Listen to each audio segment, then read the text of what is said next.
All right, hello everyone. Welcome to Futures here at the IOWN Global Forum member meeting. We're very happy to have you all here. I want to mention how in the last 2.5 days, the IOWN Global Forum members have been meeting with some intense discussions and workshops and covering a lot of breadth and depth. So we're very happy that we're here on this occasion to invite non-members to join us for this session, where we hope to really convey some new and interesting insights and ideas that can help contribute to your knowledge about the future of AI infrastructure. And what's really important here is that, as we all know, AI infrastructure is the topic of the day. You can't go another day without hearing another news story about the investments that are going on in AI infrastructure. And we know that that's going to lead us to a new generation of applications in AI, but we also know that that's going to drive the need for a new scale of networking, of computing, of the way we do things in the architecture of AI.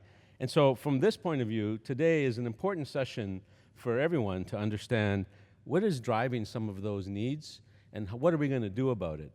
And what's really especially satisfying to the IOWN Global Forum members is that how well aligned we are to those needs, helping to build infrastructure of the future that is efficient, that is fast, that is going to deliver on the promise of AI.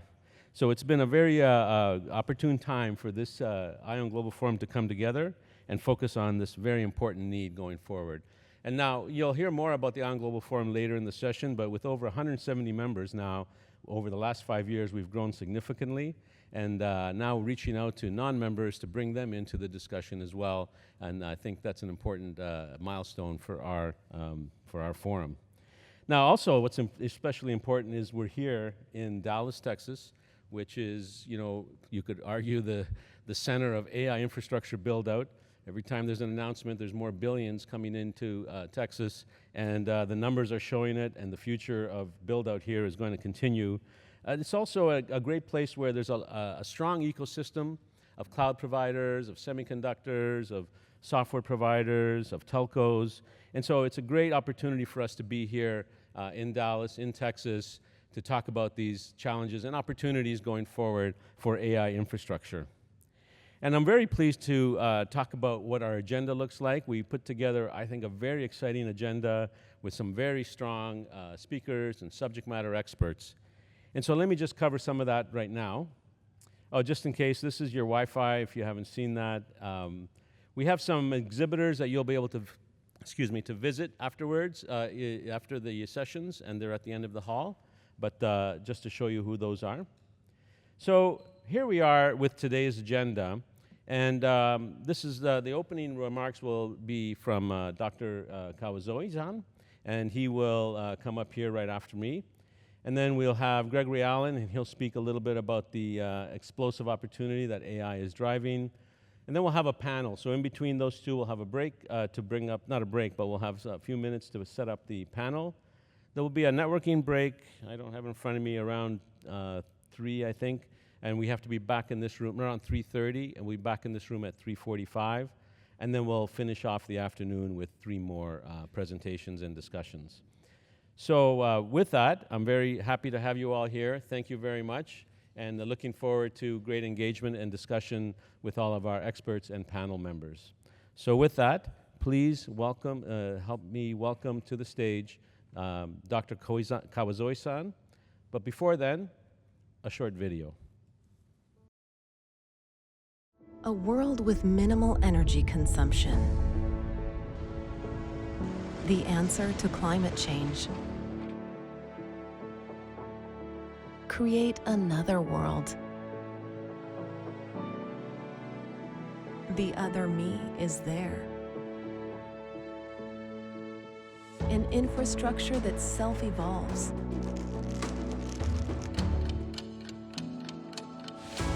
We can have control over our time.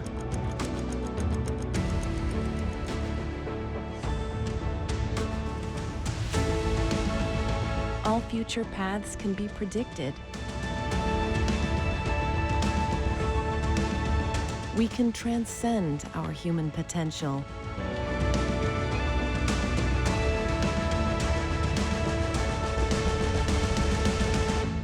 IOWN Global Forum. The next evolution, the next world. Hello, everyone. I'm Katsuhiko Kawazoe, President and Chairperson of the IOWN Global Forum. Thank you very much for coming to the Futures. Yesterday, I made a presentation for members. So today, over 50 persons joined this Future session. Thanks so much. I hope you will learn more about the IOWN Global Forum through today's session. Thank you. Okay, let's start. We are facing many crises, such as COVID-19, climate change, natural disaster, and divided world. To overcome these crises, we have to continue to enhance ICT technologies. Looking back through recent history, industry's emphasis has shifted from quality to quantity.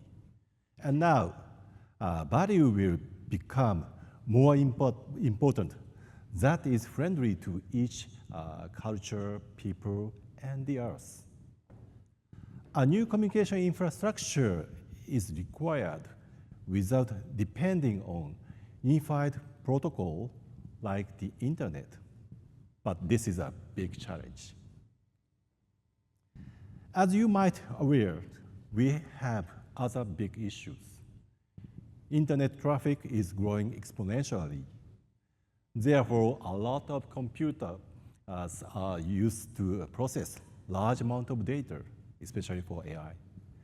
As a result, energy consumption is skyrocketing. Optics has a wonderful advantage compared with electricity. Even if the transmission distance or frequency increase, the power consumption barely increases. We currently use optical fiber for transmission. On the other hand, it has been difficult to adapt optical technology to information processing for a long time. But then in 2019, NTT finally succeeded to invent the world's first optical transistor.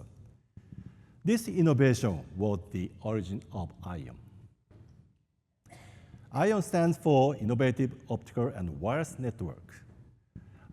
Toward developing cutting-edge IOWN technologies and global ecosystem, we established IOWN Global Forum in 2020.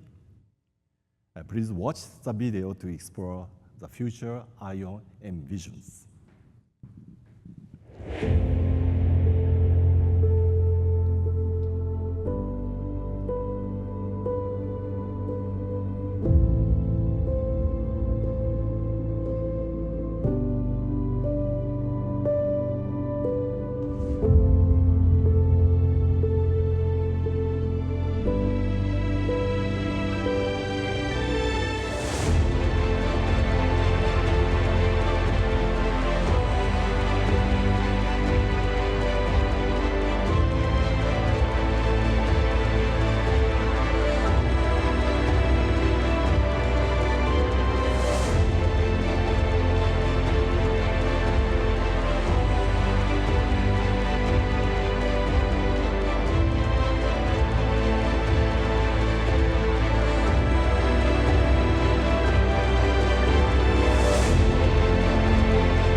IOWN is next generation optical-based communication and computing infrastructure and consists of a variety of technology elements.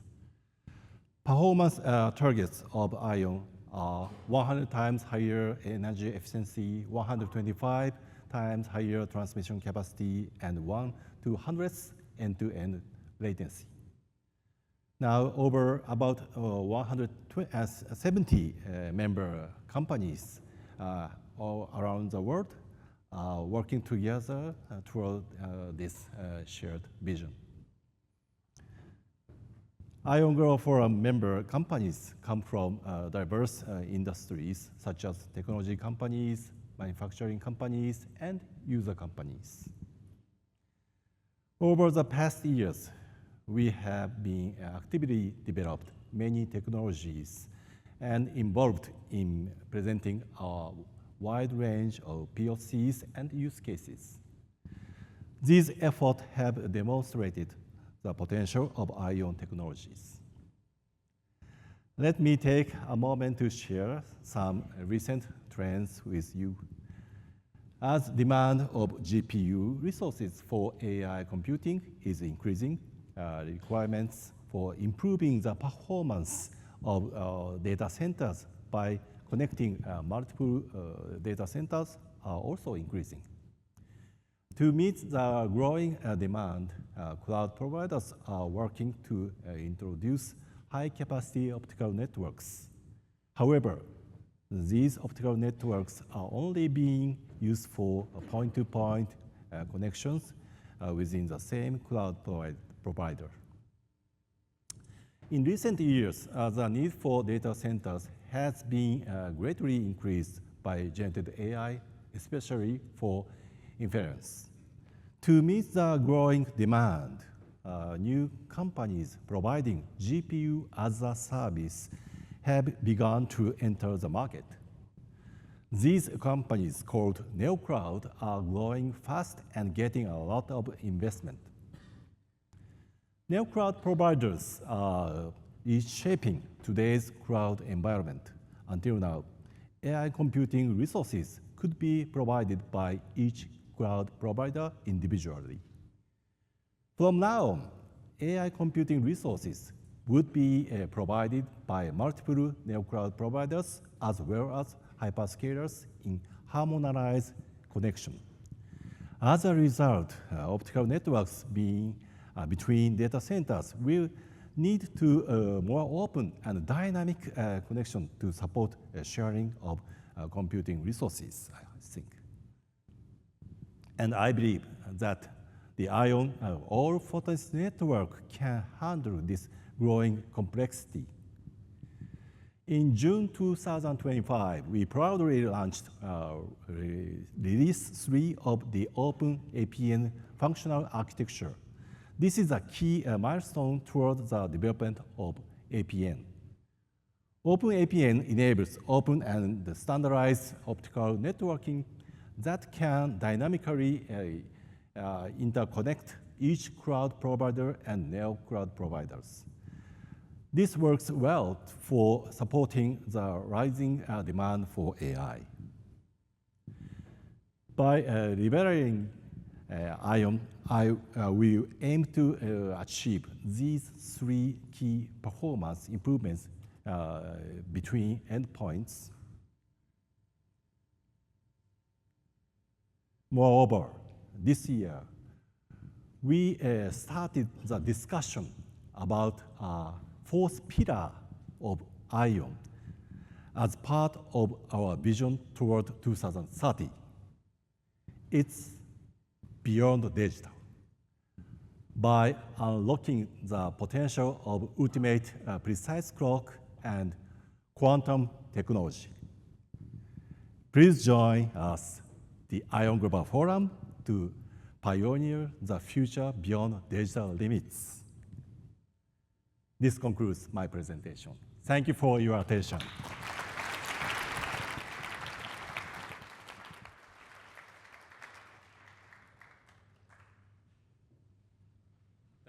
Thank you, Kawazoe-san, for reinforcing the need for an all-photonics network to drive the AI infrastructure of the future. That was a well put together story about how important that's going to be for all of us, and thank you for emphasizing that. Okay, next I would like to introduce our next speaker, and this is Gregory Allen from CSIS, and I've asked Gregory to also explain a little bit about his organization. We've used some of their services, and they're very well regarded policy research organization, not-for-profit, but if he could come on stage and give us a little bit more about that, we'd appreciate it. Thank you. Thank you.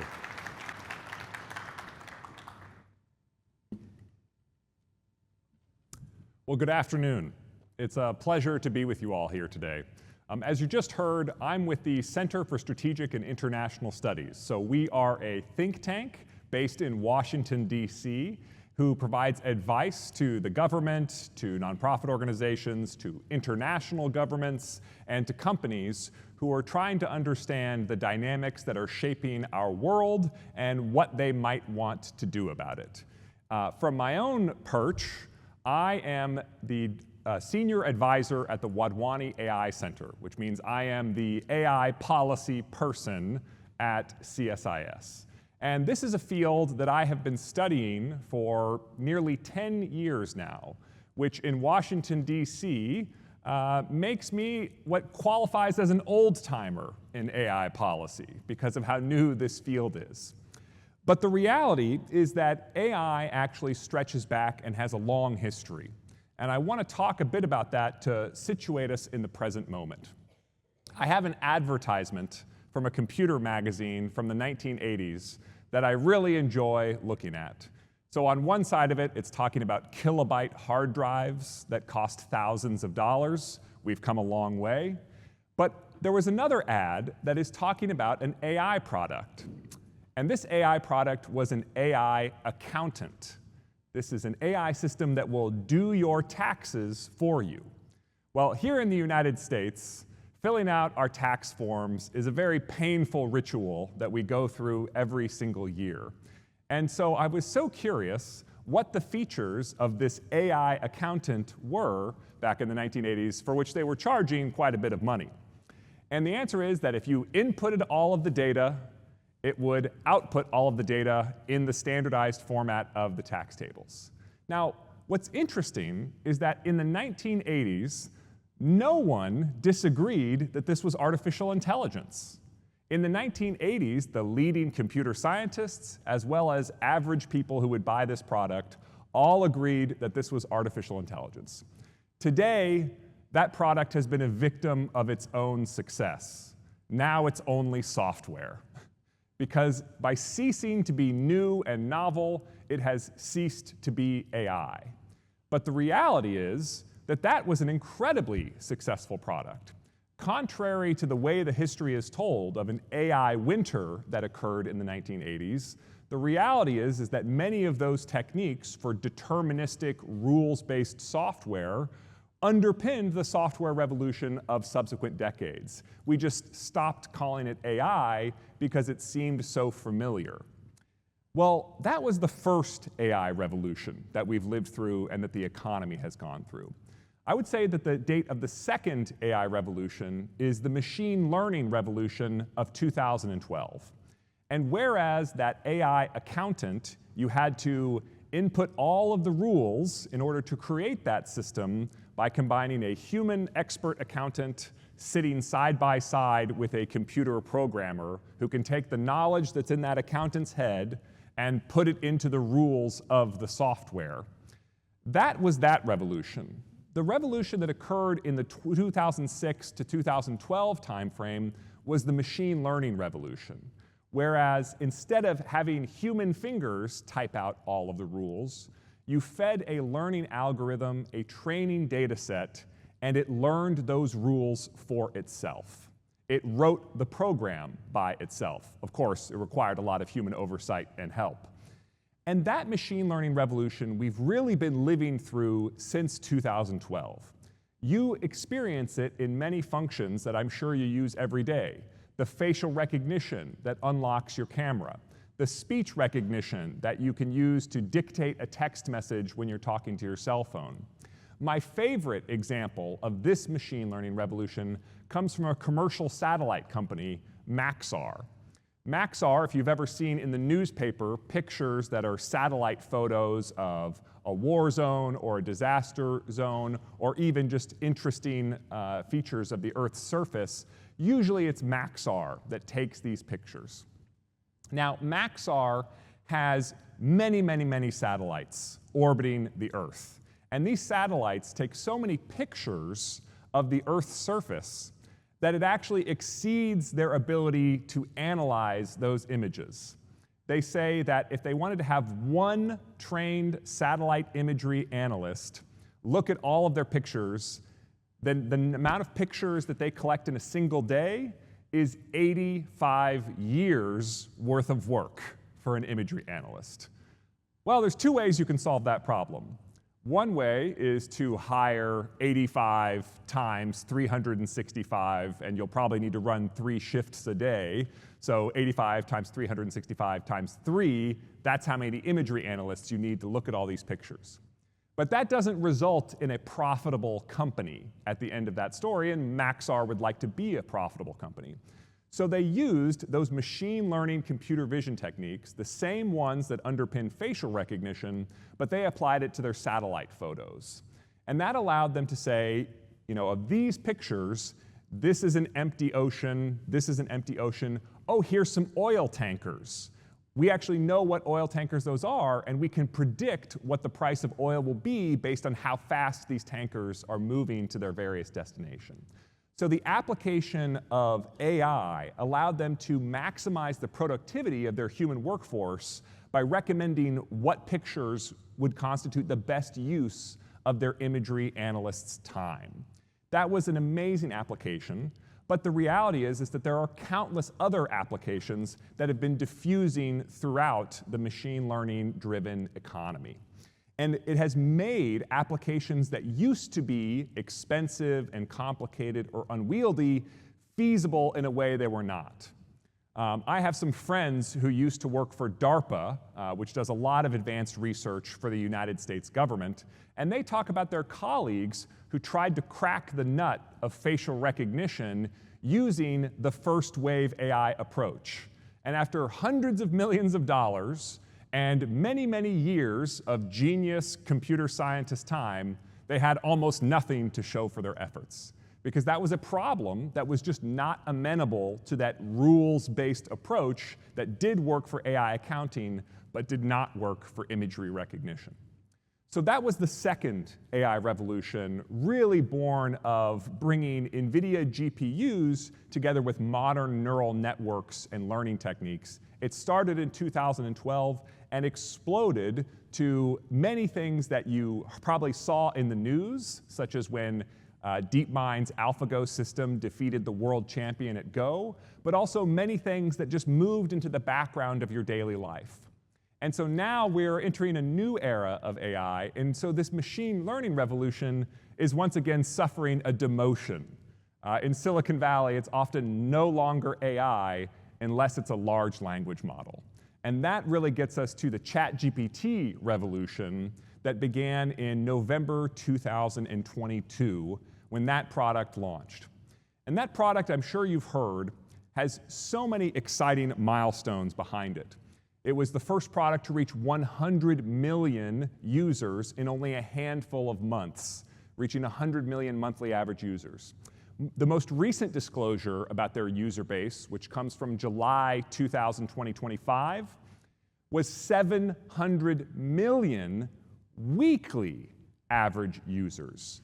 A significant portion of humanity is using this product every single week. And the kinds of performance improvements that we've seen in this are actually part of a consistent story. I suspect everyone in this audience is familiar with Moore's Law, the documented phenomenon whereby the performance per unit of cost or per unit of area of computer chips roughly doubles every 2 years, a trend that has been going on since the 1960s. Well, if you start at the machine learning revolution the neural networks and GPUs revolution of the 2012 timeframe, a series of scholars have tried to aggregate the data documenting what is actually happening in AI performance. And there actually is a remarkable trend that both resembles Moore's law, but also dramatically exceeds it. So Moore's law is about doubling every 2 years, 2, 4, 8, 16, and so on. But in AI, there are actually more drivers of progress than just computational performance. There are actually 4 drivers of progress, each of which is almost as significant as Moore's law in the extent of the impact that it's having. So what are those? Well, the first is Moore's law itself, the performance of especially GPU chips, but also high bandwidth memory chips. And here, NVIDIA claims that their most recent generation of chips is more than 10,000 times better than the types of chips that they were making 15 years ago. So the per chip performance is continuing to show radical gains. The second driver of increased performance is how many of those chips you use. ChatGPT was GPT 3.5. They had been working on this before they launched it publicly. Well, GPT-3, the predecessor model that also came out in 2022, was trained on 10,000 NVIDIA A100 chips. The largest computing facility on Earth at the beginning of this year was the xAI Colossus supercluster in Memphis, Tennessee, and that was 100,000 NVIDIA Hopper GPUs. So they had a generational improvement in the per-chip performance, and they 10x'd the number of chips that they were putting in one of these data centers. Now, xAI is already well past 200,000 chips, and now talking about million chip clusters. So that is a more than 10x improvement in just a handful of years. The third driver of improved performance is the algorithmic efficiency. How much intelligence juice can you squeeze out of a given amount of computation? And here again, as we look at the documented trends going back to 2015, it is Moore's law or better like performance improvements. These algorithms continue to get more and more efficient, driving improved performance. And so when you take those 3 factors and you put them together, what you get overall is something that is not like Moore's law, going 2, 4, 8, 16. It's something closer to 10x exponential growth almost every year. 10, 100, 1,000, 10,000, 100,000. This is technological progress like no other field of engineering has ever experienced in human history. The number of miles per gallon that your car gets has not increased by 100,000-fold since the 1950s, much less since the 2010s. But that is the kind of performance improvement that we're seeing in AI overall. And what that's driving is an extraordinary opportunity across an incredible degree of applications. In the first machine learning revolution, the one where we built a system that defeated the world champion at Go, that system was amazing at Go, but could not play chess, could not play checkers. It was a single purpose type of system. By contrast, large language models like ChatGPT, they want to be your lawyer and your therapist and your friend and your accountant. They are general purpose models that are able to do so many different things across so many different types of data. And this architectural approach of large language models is actually not limited to the chatbot type functionality that everyday people experience. If you look at what is going on in the autonomous vehicles industry, more and more of the design of the governing system that governs the autonomous decision-making behavior is drawing from large language model type programming techniques. Because it turns out that language is a tool for reasoning, And if the car can think in words, it can understand that that is a stop sign and therefore I should stop, but also that other car is coming this way, so I need to wait even longer.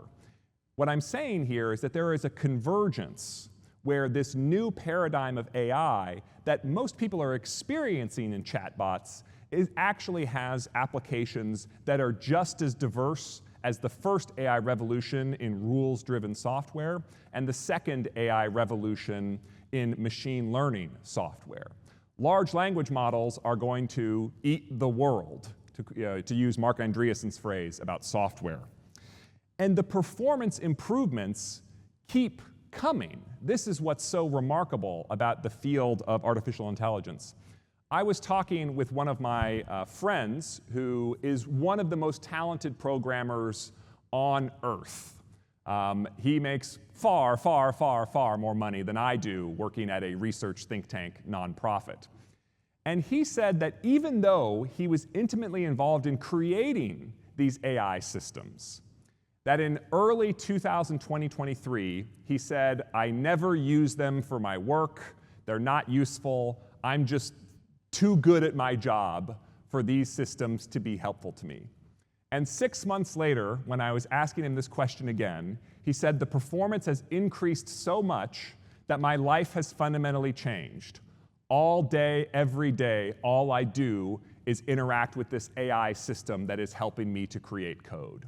So in the span of 6 months, the amount of performance improvement went from useless to this is the base foundation of my entire job in 6 months. Now it's coming for coding first, and there are some good technical reasons why coding lends itself to this kind of use case. But even in my own use case, I remember saying in 2024 to my junior staff, if you're using ChatGPT or LLMs to help you do research or to help you write reports, you're fired because it's not good enough for what we do, and it will only make mistakes that I will have to fix, and I don't want to.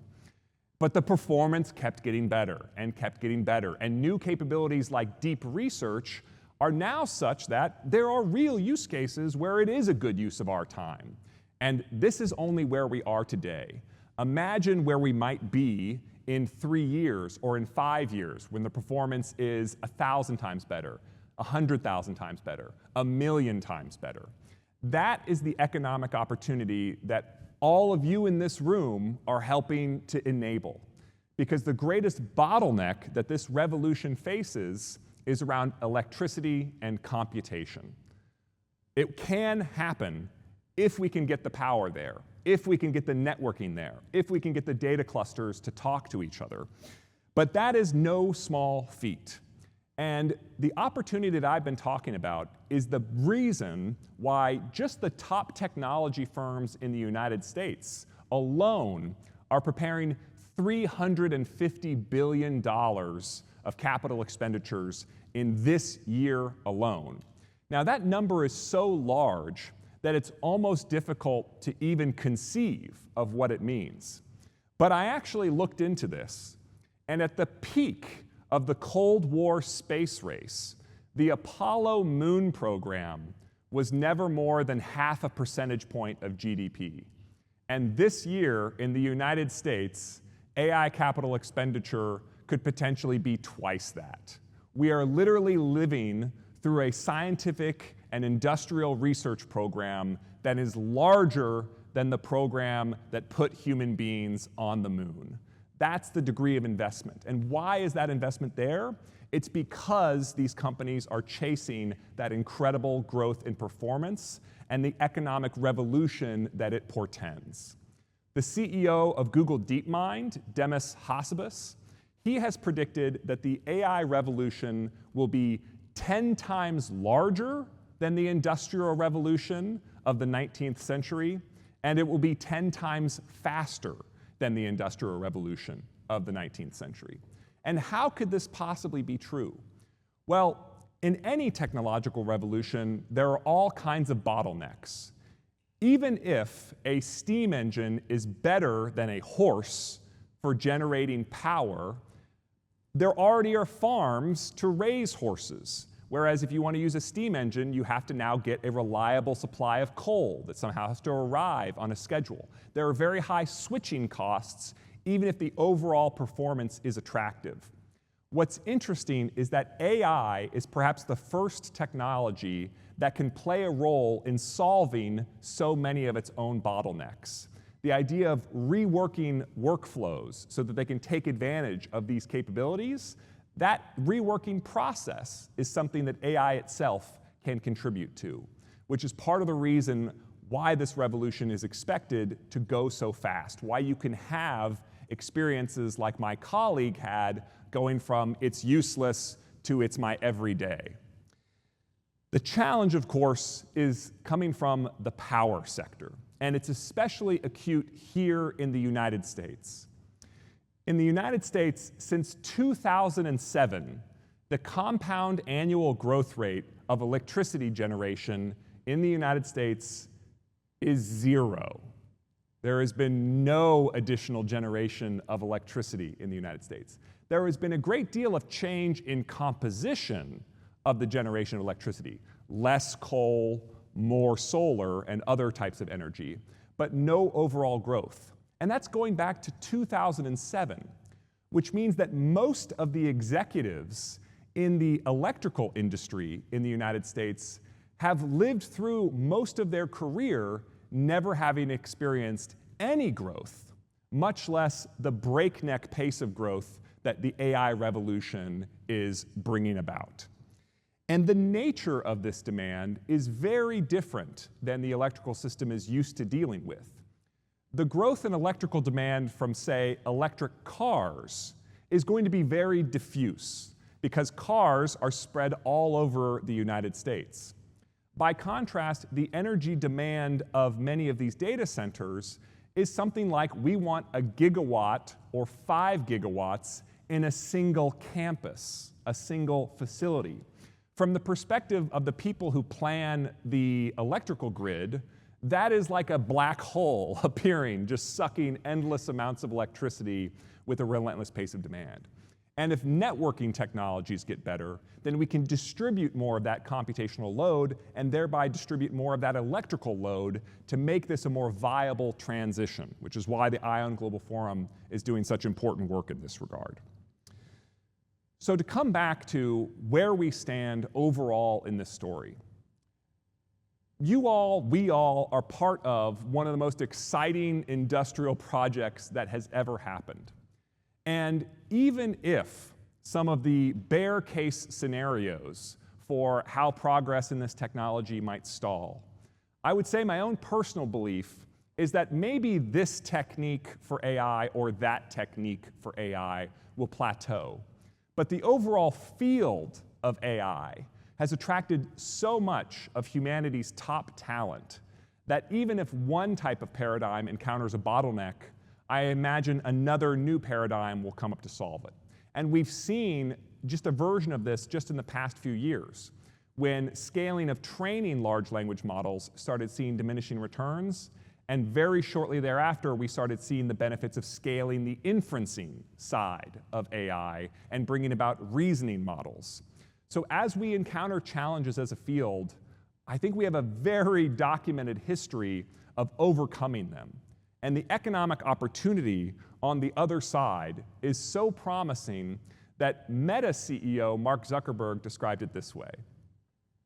He said, well, in the worst case scenario, I've spent a few $100 billion of Meta's money building out more data centers than I probably should have. That's what that looks like when it goes wrong. But imagine if I didn't do that. What it looks like when it goes wrong is I missed out on the most important scientific, industrial, and economic opportunity potentially in all of human history. And that's a downside risk that they just can't accept. And that's why you're seeing so much money going into this field, because the opportunity, or even just a chance of the opportunity, is irresistibly attractive. And that's why I'm so excited to be a part of this and so grateful for the opportunity to talk about it with you all. Thank you.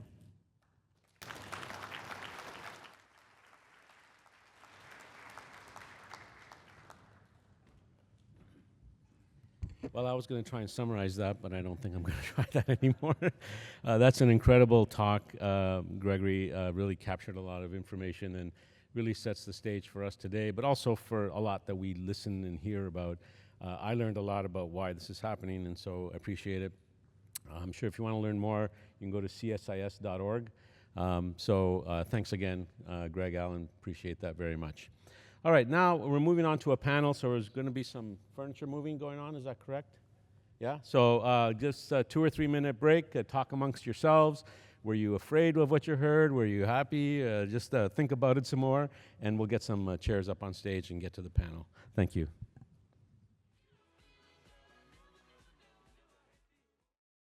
The panel is called AI Infrastructure, What's Coming and What It Means for the Ecosystem. And it's going to be moderated by Joe O'Halloran from Networking World and networking editor for Computer Weekly.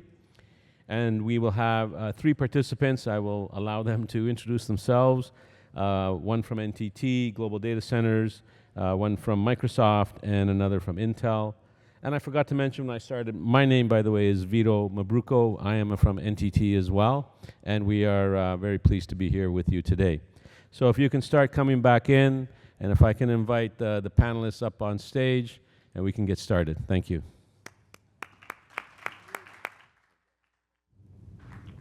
Okay, guys, thank you very much.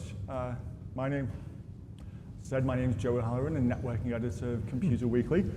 I'm delighted to be at this panel of AI infrastructures, what's coming and what it means for the ecosystem. Now, these days, there are very few certainties in life. But what you could say, in addition to death and taxes, I think there's been massively increased workloads on infrastructure through AI. And as IOWN celebrates its 5th birthday, I think it's tempting to look back over those 5 years and just think of what we all thought AI would do in 2025.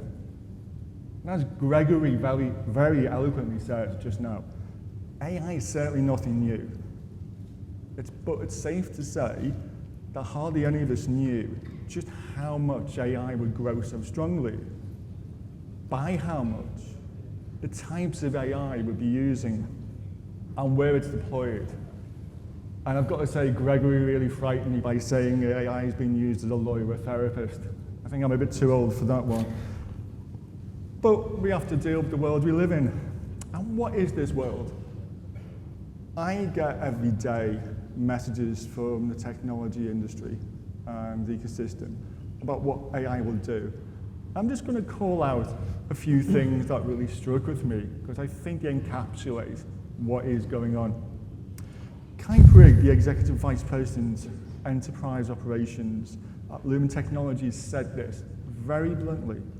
AI is fueling a surge in network demand like never seen before. And I don't think many people would argue with this. Steve Smith, the CEO of comms infrastructure firm Zayo, keeping pace with the next wave of AI growth will require new long-haul networks to enable the rapid scaling of capacity needs. And that's in both existing and emerging AI data center markets. Now, Zayo did some predictions. They reckon over the next 5 years, data center capacity is going to grow 2 to 6 times. That could be very conservative, the way things are going. And I'd always like to check out the company Ciena, proud IOWN member. AI capacity doubling every 6 months, with the net result of hundreds, if not thousands, of fibers connected to data centers being lit up, and then some.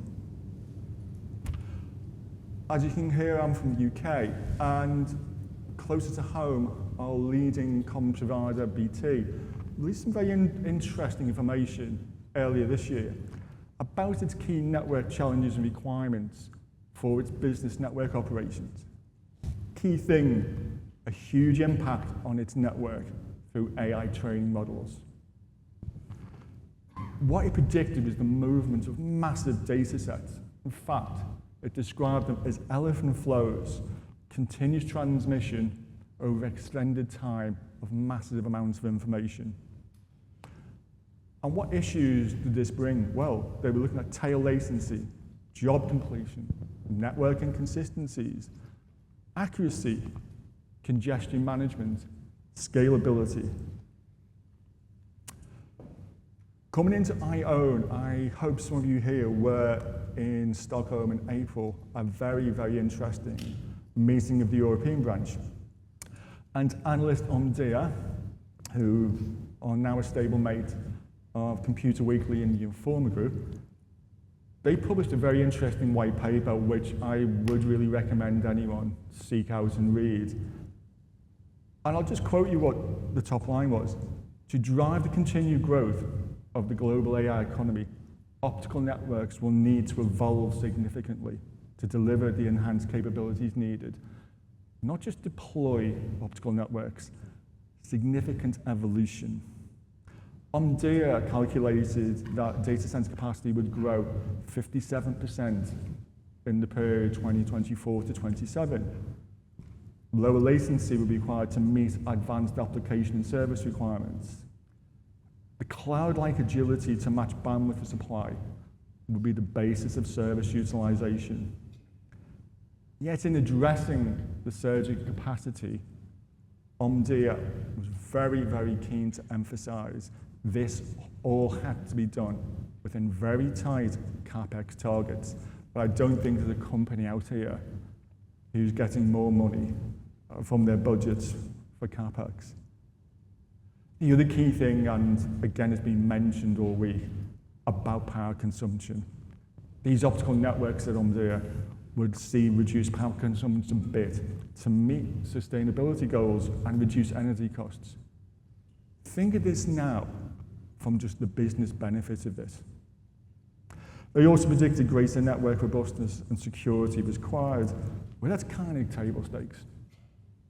The good news, in conclusion, from Omdia, that it and everybody else in this room can see IOWN and the Ulphotonic network as a solution to this.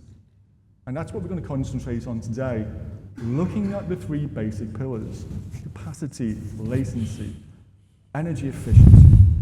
And if we see what IOWN and APNs deliver, these optical technologies that can make those reduced energy consumption costs and do it significantly as required. Key to this, deterministic quality of service, latency bound to a specific value. Think of institutions like finance houses. That is so important. There'll also be support for new data transfer protocols, but there'll also be much more, and we're now about to hear. And what we, and by we I mean these guys, we're going to discuss these issues and offer real solutions about what's coming for infrastructures and how the ecosystems are going to evolve. I've got three brilliant domain experts here who can put into context what's coming next and what it means precisely. First of all, we have Stephen Lim, the Senior Vice President of Marketing at NTT Global Data Centers. Rick Livano, CTO Telecom, Microsoft. And Geng Wu, Chief Technologist for Wireless Standards in the Platform Engineering Department of Intel. What we're going to do is keep this conversational. Rick, Stephen, and Geng will deliver insights from their own domains, taking about 10 minutes each. We're going to focus on solutions and outcomes. And then in the time that we've got left, we've probably got here till about, say, 3:30, I'm going to ask them questions to drill a bit deeper. But most importantly, and I can't stress this enough, what we're going to do is talk about what can be addressed and achieved under the auspices of IOWN. So please do enjoy what we've got for you in the next 40 minutes or so. And I think that's enough of me. Without further ado, it's over to you, Stephen. Yeah, thank you. Really excited to be here. I think it's interesting. We've heard a lot, and I agree, Gregory really categorized it well, what's happening. I'm part of our Global Data Centers organization. We build and run data centers around the world. We're kind of the foundational piece of a lot of what everyone's talking about with AI, with infrastructure in general.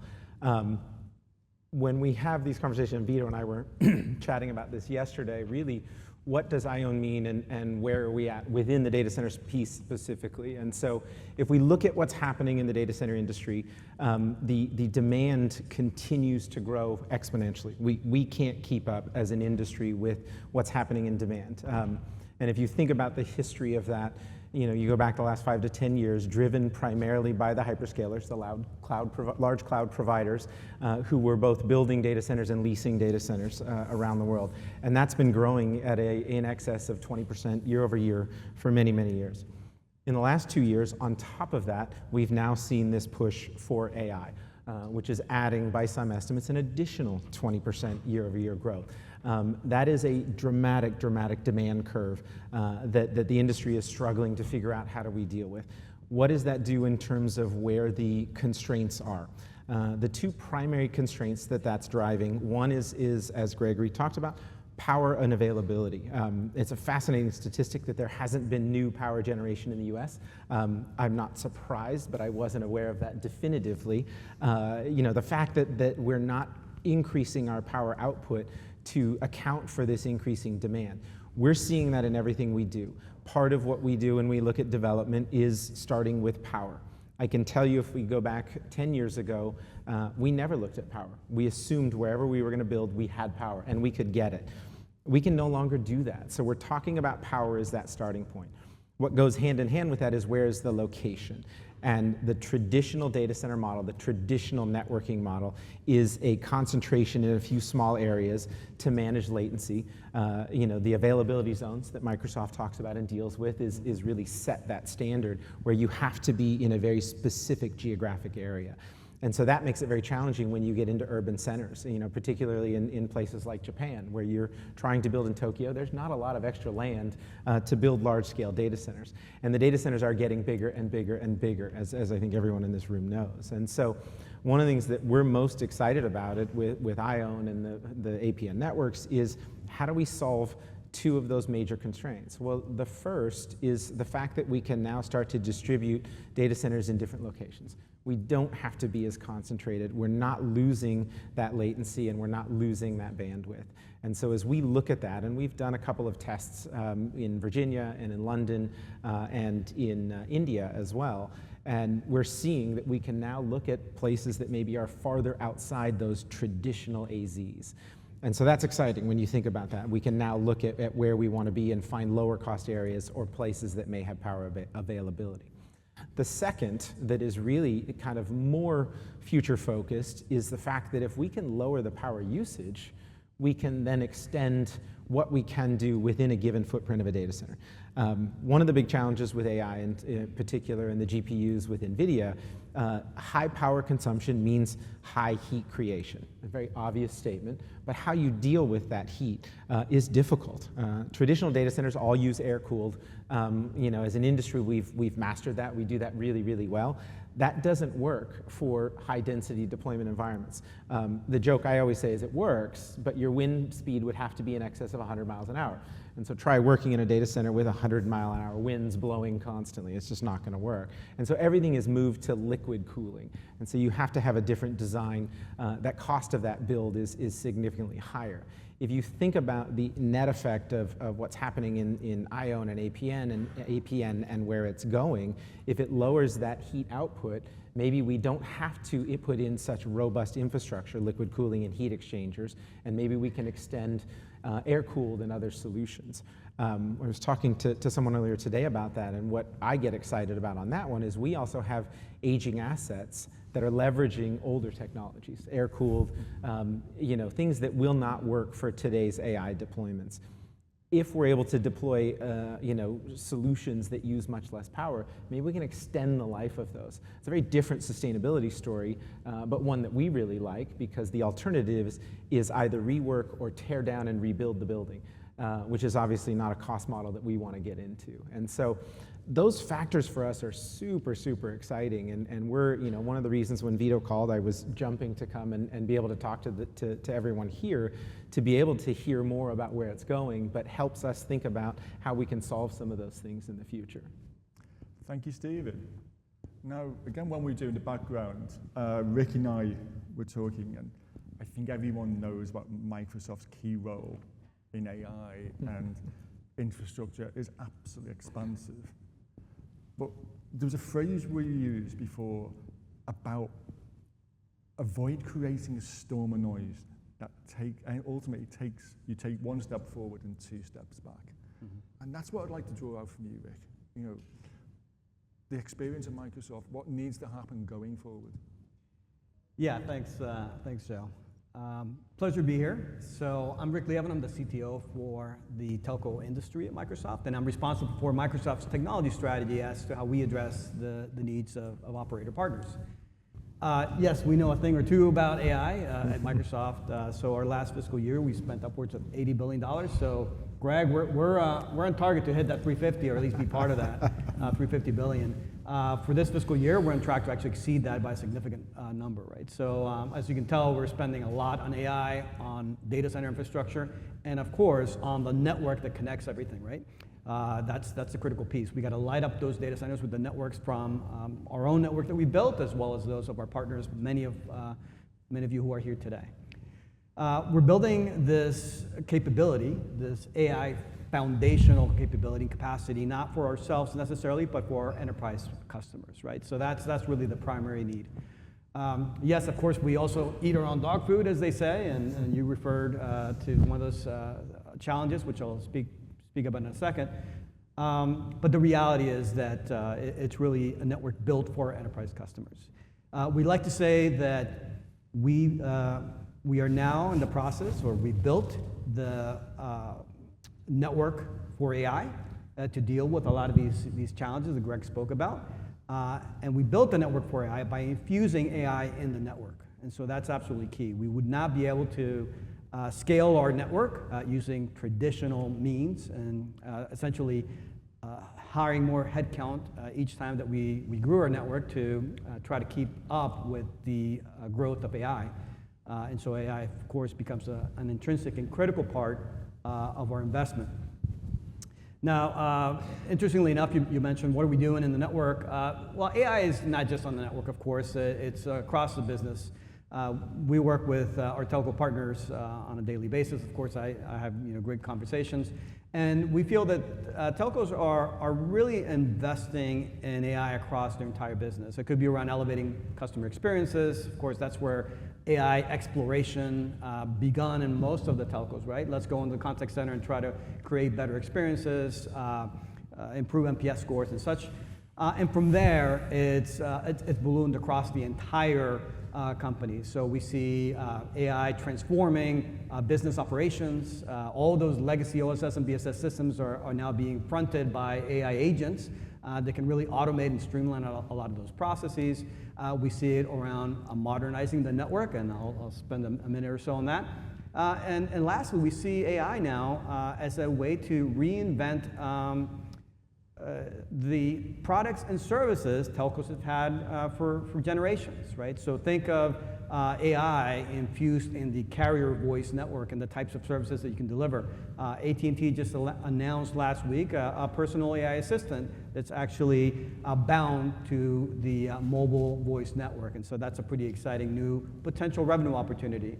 With our partner NTT, they've developed Susumi, which is a Japanese language model, which they now monetize and create new revenues by publishing it to the Azure Marketplace in the Azure model catalog, enabling our shared enterprise customers to use this really great Japanese first-party model.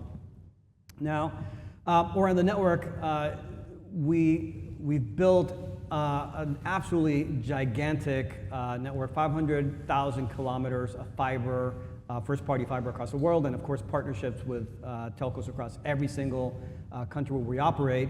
And to run such a network, it would not be possible without the use of AI. And so we've invested in AI. We've been investing in AI for years. Certainly, it was really interesting to hear the various different generations. I can tell you that we've done it all over time. We've been in the trenches. We have our best practices, and we've taken a beating. We know what works and what doesn't. And so one of the issues that Joe mentioned, for example, and one of our lessons learned is yes, in that second generation of AI, we invested dramatically building complex machine learning models to ingest more and more and more data to be able to examine anomalies real time and be able to predict potential failures. And that worked well for a while. But as the life cycle of these machine learning models got more complex, as the models got bigger, the ROI just didn't keep up. The models generated more noise and more false positives and created more work than the problems they were solving, right? So we have to take a look at some of our current practices and determine, you know, are they still viable in this third generation of AI with generative AI and AI agents, and can we do things better? And so, you know, we've reverted to using tried and true statistical methods for anomaly detection, for example, which, you know, simply worked well enough, and we can now move on to other areas where AI provided a better ROI. So, for example, you know, quickly redirecting traffic to avoid any kind of disruption. Now, the way that we've also moved this as part of the Azure networking team, who's responsible for running our fiber network, is by really creating a multi-agentic AI framework, which we, for internal use, which we call NetAI. NetAI is rather novel in that it basically creates, I would like to say an army of agents, but marketing told me to stop using the term, so let's just say a constellation of agents that are subject matter experts across your network. And so they really understand your troubleshooting guys, your MOPS and your SOPs. They understand what equipment you have there, your network inventory, your trouble tickets. And then based on the subject matter expertise of the agent, they're able to assist either a human operations or admin interactively, or they can be fully autonomous and in fact resolve an issue completely on their own. And so that's you know, that's kind of the realm of where we are. I'll speak just briefly on one of those agents whose name is Miles. Yes, these agents have names. They interact with humans. Many of them are indistinguishable to humans, which kind of break one of my responsible AI tenets, which is, you know, AI should always identify itself as being AI. Now, Miles, of course, does do that, but Miles behaves so naturally that sometimes it's difficult to tell that it's an AI and it's not actually a human. Now, one of the things that makes Miles quite successful, Miles is essentially our troubleshooting agent for fixing fiber outages, right, and working through those workflows. Completely autonomously, right? So it can actually respond to an anomaly, respond to an email message with an error or Teams, and then from there, kick off, create the ticket, work through the ticket. More importantly, work with our external partners, because again, we have partners in 100 countries across the world, where of course we don't always have first-party resources. These partners are from third parties. They may, you know, have their own methods, procedures, languages. Miles needs to understand all of that, and it can do so very well. And interestingly enough, after you know, say all of the life cycle of the ticket completes, Miles is able to now do a quality check on the fiber repair and ultimately close the ticket, all fully autonomously. And so that's a really great success story we've had with that one. Thank you, Rick. Now, again, just compliments with these two guys have just said.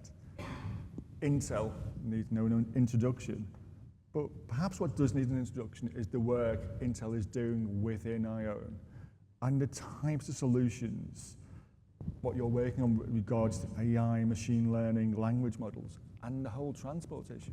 Please. Yeah, thank you, Joe, and thank you for inviting me to the panel. So I'm Geng Wu. I'm the head of next generation and the standards part of Intel's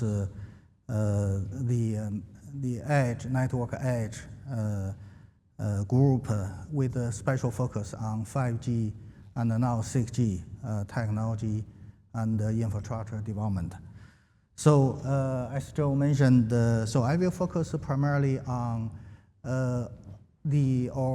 how we actually build the AI infrastructure, what are the challenges, what we are learning, and most importantly, how we see the future directions and the AI technology and our platform capabilities, how we evolve that.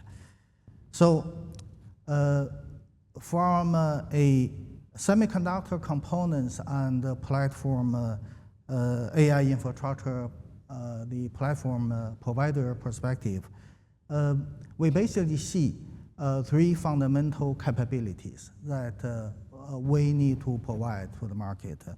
The traditional networking capability, then the data management capability for AI and user application processing, and also the computing capability, obviously, for the inference and machine learning purposes. So if you look at the history of every generation of wireless system we developed, so we are basically in 6G in particular, which is AI-centric generation that to be targeting for the deployment of in around 2030.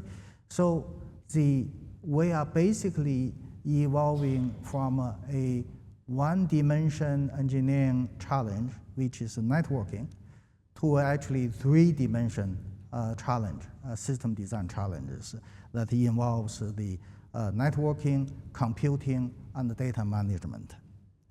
So fortunately, we're not actually from scratch, developing everything from scratch. If we look at the 5G, 5G actually laid down some the groundwork, on edge computing, and also in the core network we have the service-based architecture, which actually further enable us to go cloud native and AI native in the next generation. Having said so, the challenge in 6G is still unprecedented. As I already mentioned, we're going from a one dimension to three dimension with exploding complexity, and for internal, the system internally is becoming more complex, and network automation is becoming essential, and the services capability we offer, for example, AI-enabled interface, is actually certainly becoming a design challenge. The system also is instead of just moving, instead of just the moving data around for customer payload, now we're actually doing the processing data, generating data, and support the internal consumption and also the user consumptions. So this means that the system, if you look at what we are going to have in the next generation, starting from 2030, is that you will see the system evolving from the wide area network, which we actually are familiar with, to the wide area cloud, distributed cloud. So, and now, as an engineer, when we actually design a next generation platform, we certainly, the ideal situation is that we have very concrete and fixed design requirement and objectives. However, that's not the case here. It's certainly challenging, but also is the fun part. If we look at AI, it's rapidly evolving. It's actually at a much faster pace than people actually comprehend. For example, Intel is basically envisioning the AI evolving from hyperscaler data center AI to Gen AI slash the agentic AI today, and to actually ultimately the physical AI, and everything powered by the artificial intelligence. So, so this means that from the workload and the point of view, we're basically seeing from the demand evolving from homogeneous, centralized client-server type of applications to more heterogeneous, distributed and device network collaborating computing. And also, there's a rapid development in using pre-trained model to actually adaptive model in real time.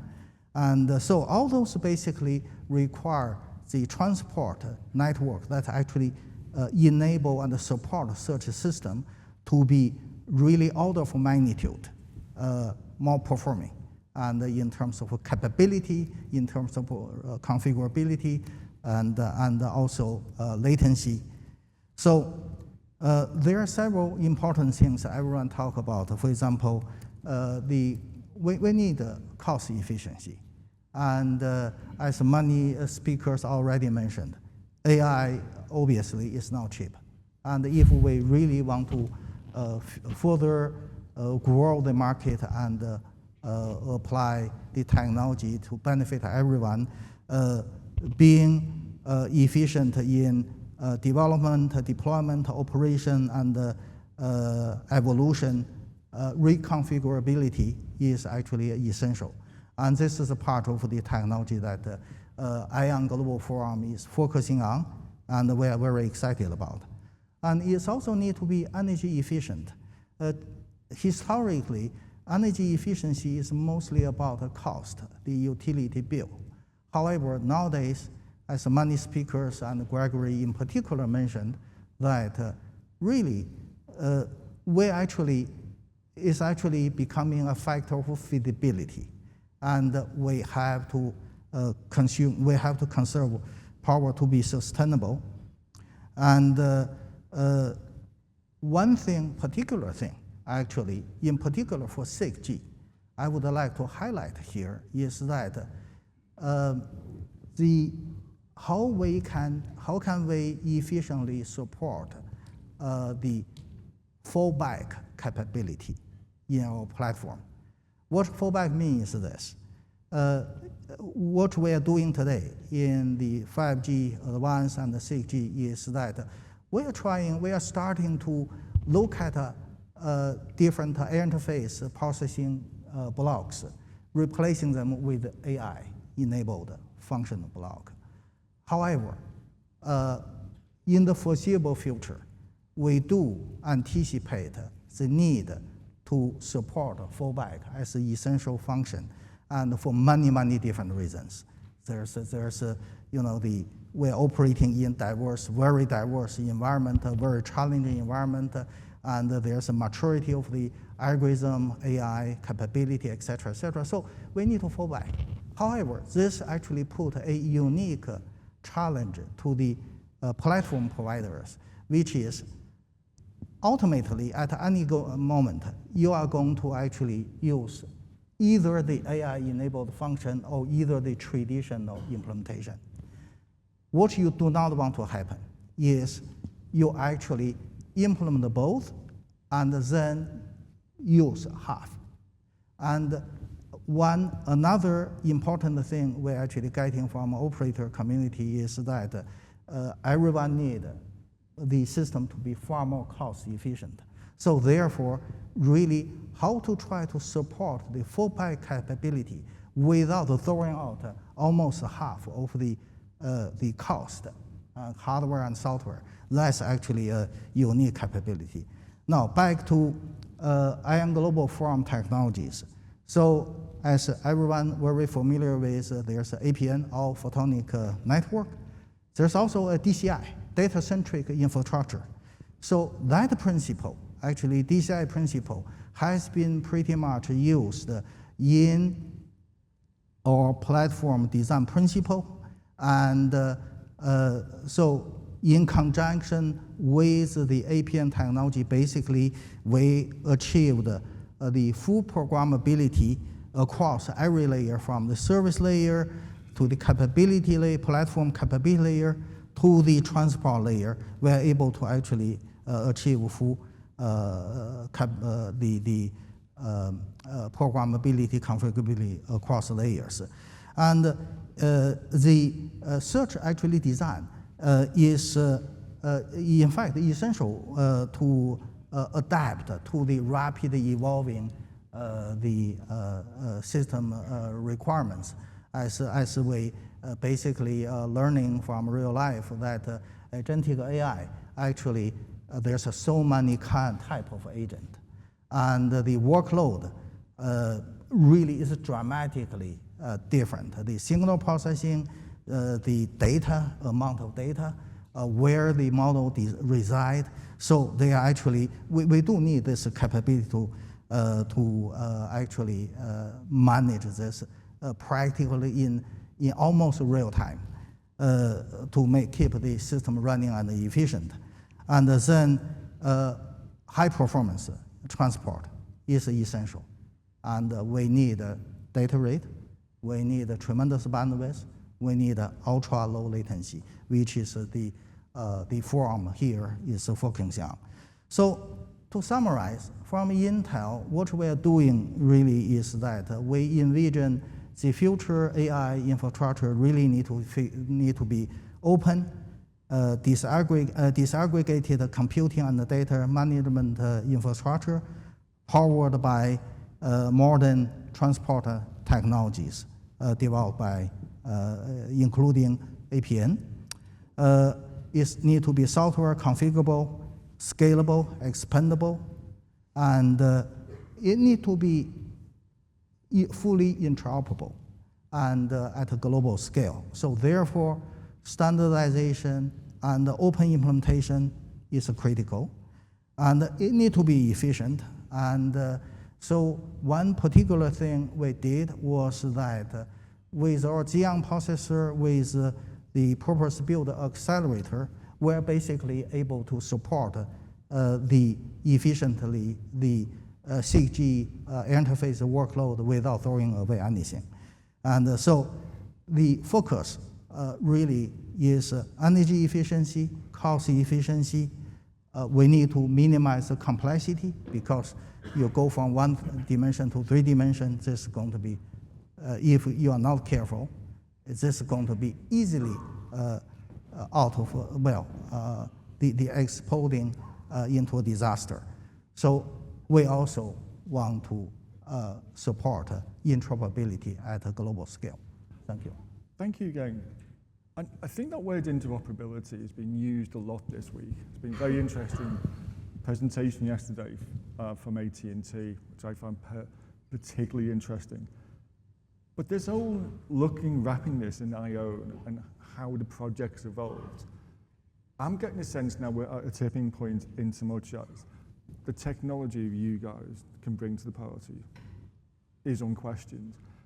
Are you now having to have different meetings with different people to say, here's what we can do, here's the business benefit, this photonics network, its capability is unquestioned. Get different people in the room. Just start with you, Rick.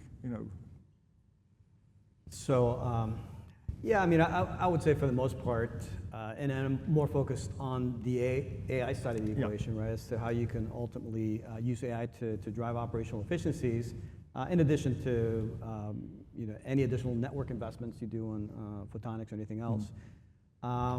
The era of POCs and pilots for AI is over, right? And so if you're still investing in trialing or determining whether the capability or the ROI is there, you're going to be left behind, right? So the reality is that's already been proven. For the most part, it was proven in the call center.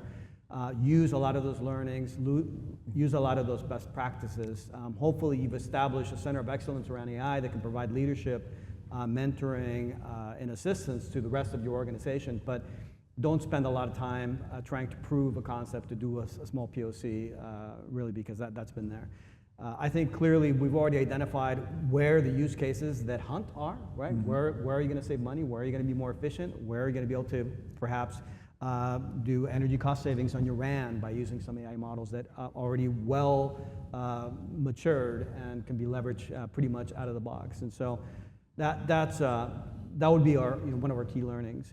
With regards to our investment in that area, as I said, the Azure networking team has already spent an enormous amount of energy, dollars, people, kind of building out what we consider to be a leading edge framework or platform for agentic AI for use in the network. We are giving back to the broader community and packaging a lot of those best practices, a lot of those learnings in something that our telco community partners can still leverage to begin to build this capability using, again, a proven framework. So we announced it last June. We call it the Microsoft Network Operations Agent Framework, NOAA for short. NOAA is essentially the guidance that we've received from the Azure networking team that in the way they've created this multi-agentic framework, all these agents that I spoke about, in a way that you can begin to harness, to leverage, to use, again, without stressing yourself that you have to do a POC or a pilot. That's been done. It's been done with a number of customers. We certainly have great stories to tell with customers like T-Mobile, like AT&T, like Telefonica, that are leveraging a lot of these key capabilities already to run more efficient networks. And so, run, don't walk, and get these agents deployed. I'm not sure like the data center industry runs or works, but you build out stuff. Yeah, I mean, to your original question, I think really in terms of the conversations, and Rick outlined a couple things really well, but for us the challenge is switching gears back and forth. One is we're just trying to build it to enable AI and AI clients and customers to deploy and service. And so there's this thought process of really base, of just build it as fast as we can, make it efficient. At the same time, and Rick, you touched on this, how are we using it? And we have to remind ourselves that not only are we enabling it, we need to find ways to make ourselves efficient. I love the POC comment because we don't have time. You can't sit and say, okay, we've got a year-long project, and some of those are still put forth, but it's too slow, it's gonna get past us. And so changing the mindset of our staff and our teams to say, hey, we're gonna go do these things today. We may fail, we may trip up, but it's a much better process. And frankly, using and leveraging the concepts and the tools within AI allow you to do that much faster, whether that's predictive maintenance or, a lot of our monitoring systems are allowing us to identify problems much, much faster and fix those. In our construction and development, some really cool, somewhat crazy things we've got, describe it in the wrong way, but it's almost like a robot dog that is walking the site and comparing to our CAD drawings, down to very, very minute dimensions and identifying problems in the construction process while it's in flight. So we no longer have to come out and stop and audit and check. It's just happening in an ongoing way. So those sorts of things, as a user of AI are amazing. And then at the same time, how are we building and how are we delivering fast enough to meet the demands and the demands of our clients? Many of them, their demands are changing pretty quickly. Are you guys seeing this in RFPs already? Oh yes, yeah. Everything we're doing. I mean, the biggest shift, which everyone is talking about, is the requirements around liquid cooling. What is the solution?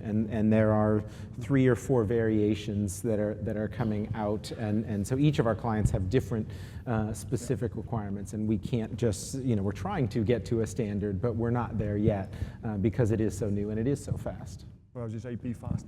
And Geng, are you seeing that with your clients?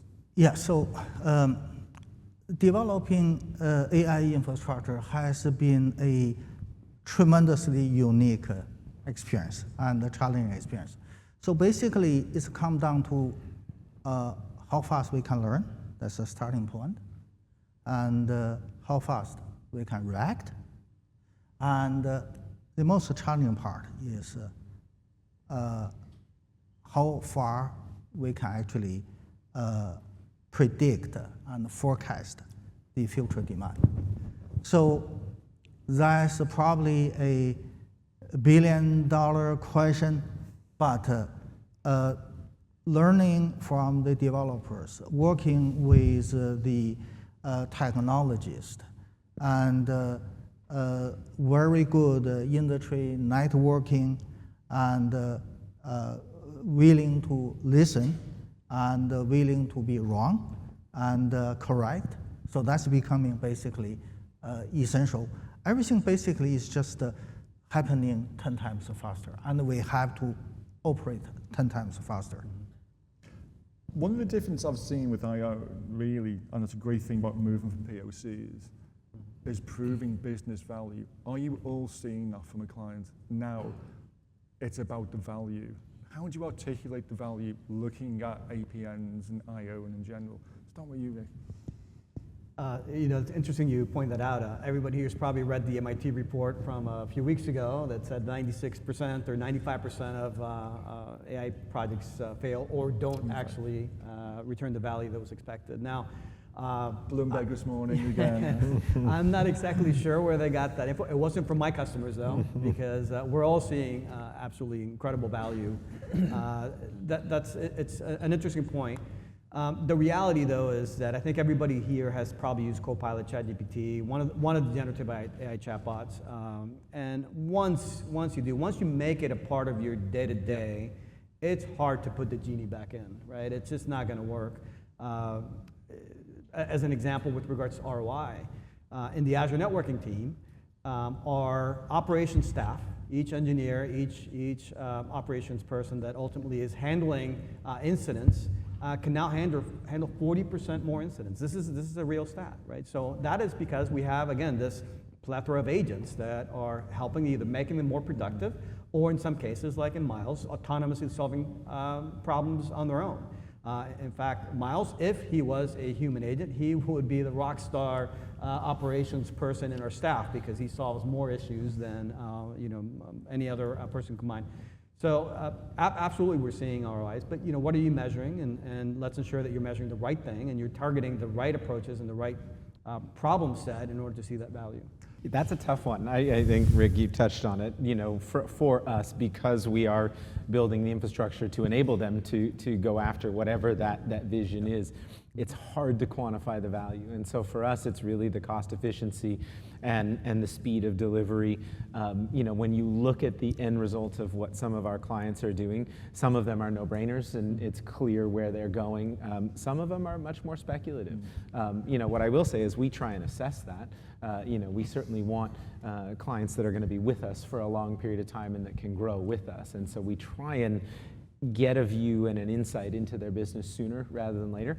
It's very hard, to be candid when you've got a deal on the table to say, hey, we're not sure your idea is going to work. But it is interesting to hear what that end goal is, rather than, what just deploy. Now, and so Greg talked about the Mark Zuckerberg quote. We use that a lot, which is this idea that our clients and the big providers are just growing with no end in sight and figure it out along the way.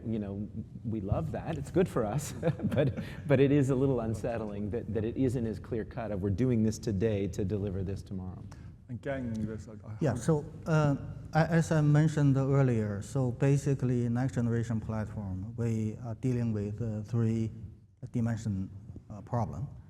So then the question really is, how much you want to actually these three, networking, computing, and data management, how you actually want to couple them, how tightly or how loosely you want to couple them.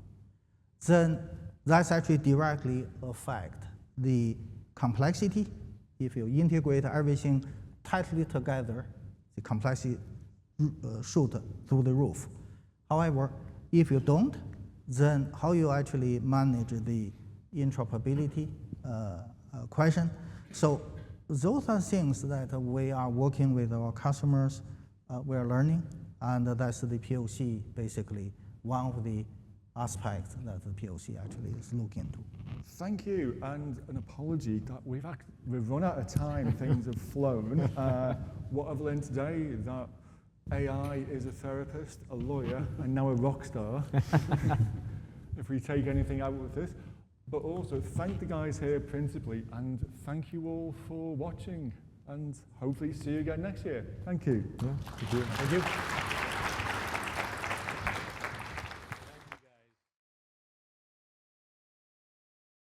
Okay, so why don't we get started, and I'm very pleased to introduce our next speaker, Dr. Gonzalo Camarillo, and he will give us an outline of some of the work that the IOWN Global Forum is doing.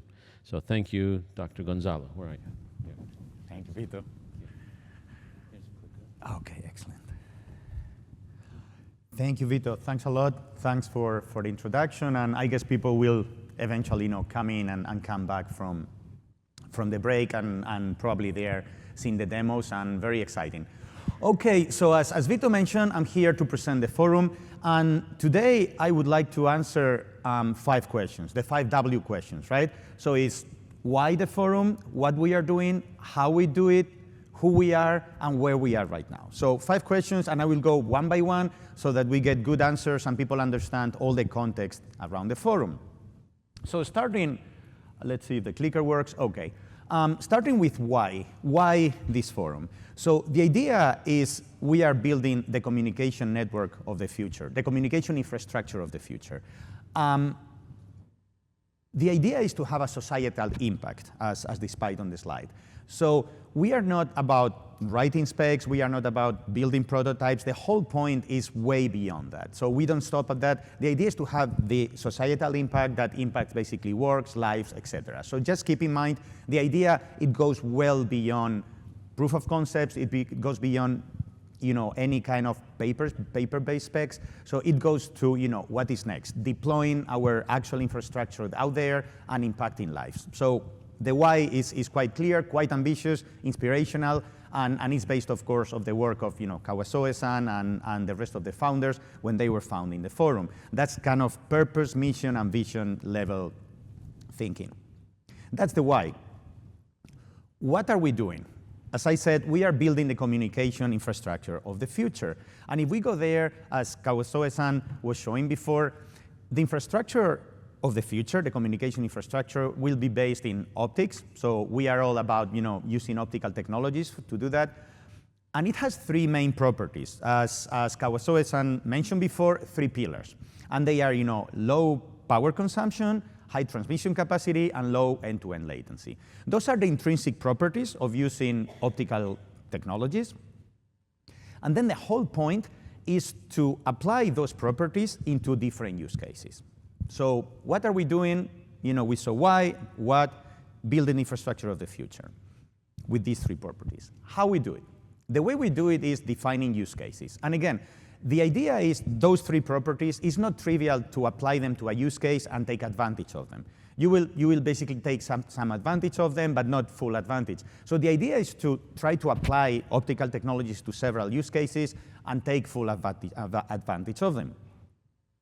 The use cases that we have, they are what we so-called early adoption use cases. I will tackle them later. And this is basically where the focus is, defining all the requirements.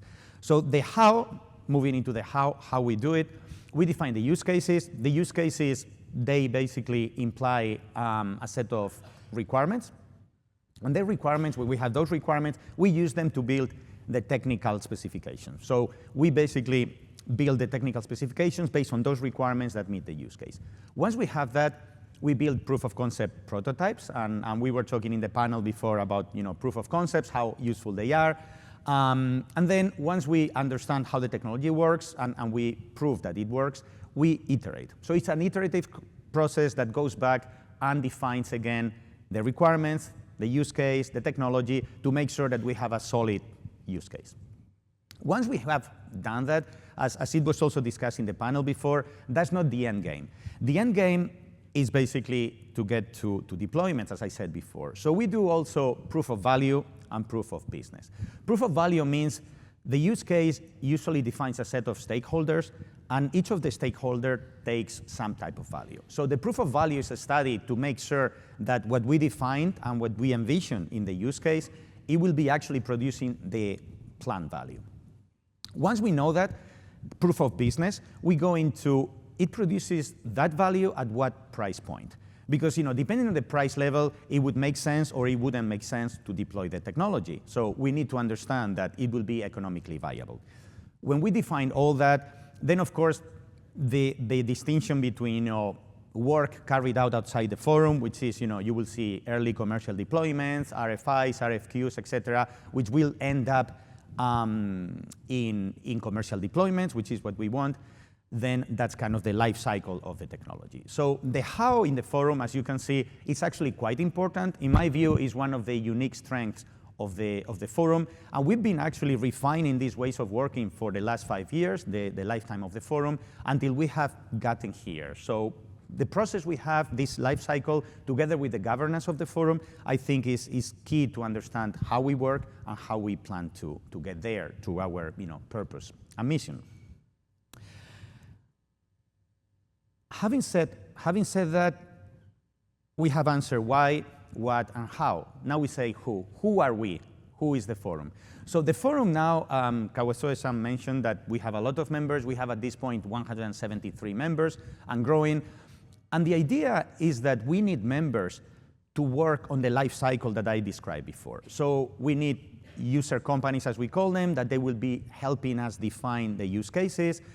We need companies that they would define the architecture, the technologies, etc. So within a use case, we will have all the end-to-end roles in the use case, from operators, even basically academic institutions doing research, equipment vendors, etc., covering the end-to-end of a use case.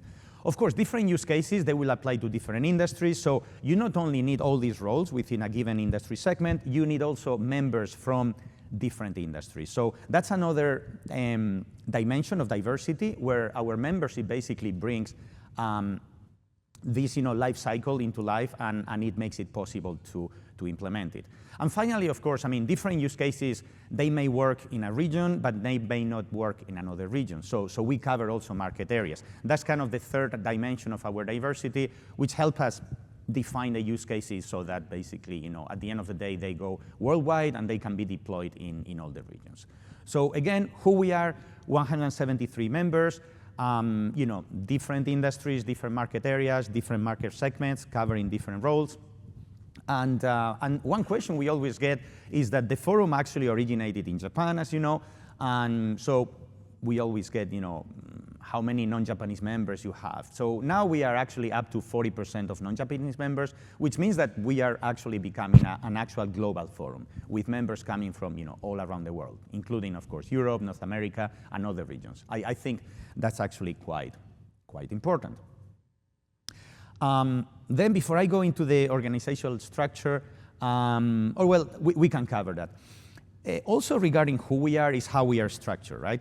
And we are structured, we have it there on the slide, with 3 steering committees. I myself am chairing the marketing steering committee.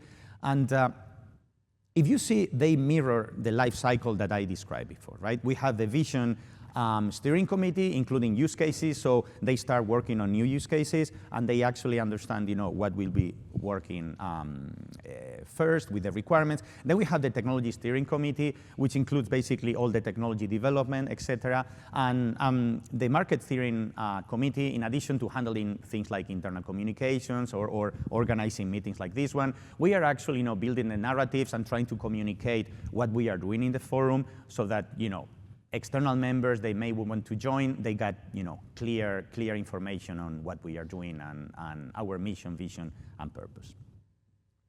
So having said that, I have answered already 4 of the questions that we had in front of us. And the 5th question is, where are we? And I think that's important because basically it's like a status update of where we are. We do this every year when we have, or actually twice a year when we have these type of meetings, and I think it's important to understand, the current status. So the current status is that we've been working on 3 what we call early adoption use cases. It was, remote media production, remote GPUs, so related to AI, and connecting financial institutions. And those 3 use cases, we have gone through the life cycle of, as I said, defining the technologies, use cases, requirements, etc., up to the point of having the proof of concept, proving the technology. And now we are actually going through the proof of value and proof of business exercises. So very soon we expect to have proven that the use cases, those 3 cases that we talked about and we've been working on quite a lot, they actually produce and deliver what we intended them to deliver. Once we have that, then we will, of course, be reporting back to the community and understanding next steps and going into commercial deployments, of course. In addition to that, we are thinking of adding 2 more use cases. One is about remote tunnel construction, and that one we are studying it, how to tackle that. And the 5th one, let's say, the second additional use case would be on central management for distributed warehouses, where you have a set of, for example, robots in the warehouses, and you have to coordinate everything. So you could do that from a central point of view, and that basically gives you performance advantages and certain synergies. As you can see, as I said before, applying the good properties of optical networking to different use cases, it can vary. Some use cases are about centralizing, like the one I just mentioned. Others are about distributing. So that's why you actually need to work on a particular use case in order to understand, how to provide the value. So those are the use cases. But in addition to that, how is the external perception of the forum and how we are doing out there? And I think this relates completely to the first part of the session that Vito was presenting, and we had the keynotes and the panel, because now we have this tailwind that is basically the data centers that they are not scaling up because, as discussed before extensively, mostly because of power constraints, right? I mean, they cannot grow a single data center because you cannot basically deliver more power to the data center. Ideally, you would need to continue growing your capacity. So what you do is, of course, distributing the data center, and you connect the different sub-data centers, the neo-cloud providers, as Kawasoe-san presented this morning. They are doing this. You will basically use optical technologies between them. So we actually were thinking of connecting data centers and doing things like that in the past. And now with these new use cases that they are getting a lot of attention, the relevancy of the forum is even increasing more. So we are getting more and more attention into the technologies we are developing and how we can help overcome those obstacles that, again, they were discussed extensively in the keynote and the panel, so I'm not going to go over them again. So that's the 5 questions I wanted to answer. Again, why society impact, what we have basically optical technologies building the infrastructure of the future, communication infrastructure of the future, how we have the life cycles, which is the strength of this forum, the governance, and how we work from use cases to early deployments, and then who we are, 173 members, very diverse and growing, and where we are having tailwind with the new use cases from AI that we are seeing. That's why AI is actually the main theme of this whole meeting, and the status of the 3 early adoption use cases plus the 2 additional ones. That's what I wanted to present. If you have doubts or questions, follow-ups, we have basically a set of published resources and links, web pages, conferences where we are. We will be publishing the slides. Otherwise, feel free to reach out and ask questions. We will be happy to answer. Thank you very much.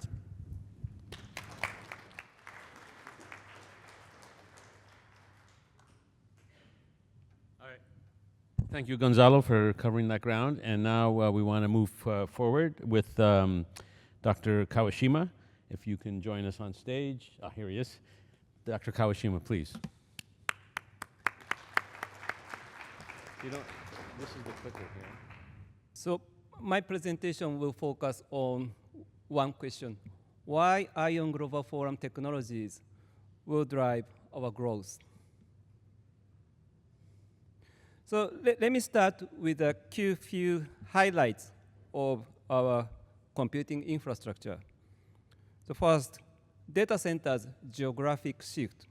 So now major data centers such as North Virginia are expanding with many secondary data center districts. So for example, North Virginia data center district used to be Ashburn, but now the Virginia data center region consists of many more data center districts. And second, new computing ecosystem with tier 2, tier 3 clouds. The cloud used to be dominated by mega clouds, but for AI computing, we will see neo clouds, and also we will see sovereign AI for multiple levels, like national sovereign AI or industrial sovereign AI or enterprise sovereign AI. And the third point is rise of private fiber networks. So because of that, private fiber networking is becoming very attractive for the interconnection of distributed data centers. in the region. And the products and services for private fiber networkings are expected to grow. So people are now talking about managed optical fiber network, MOFN, and also IP over DWDM transponders are expected to grow. So cloud providers are building private fiber networks to interconnect their data centers. So could this create the ultimate computing environment? I mean, one environment that empowers nations and businesses to stay competitive with AI while also advancing global sustainability? And the answer is no, because we face two critical challenges. First, the computing environment will be fragmented into optical silos, because today's transport systems cannot achieve efficient or optical interconnection. And the second, enterprises, which are the consumers of such accelerated computing infrastructure, will be left behind because they are isolated by the limits of today's IP1. This is where IOWN Global Forum technologies will come into play.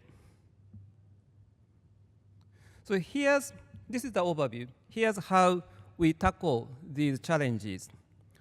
Our infrastructure stands on three essential layers, which are optical transport, packet forwarding, and accelerated computing. At the bottom, we have an optical transport layer.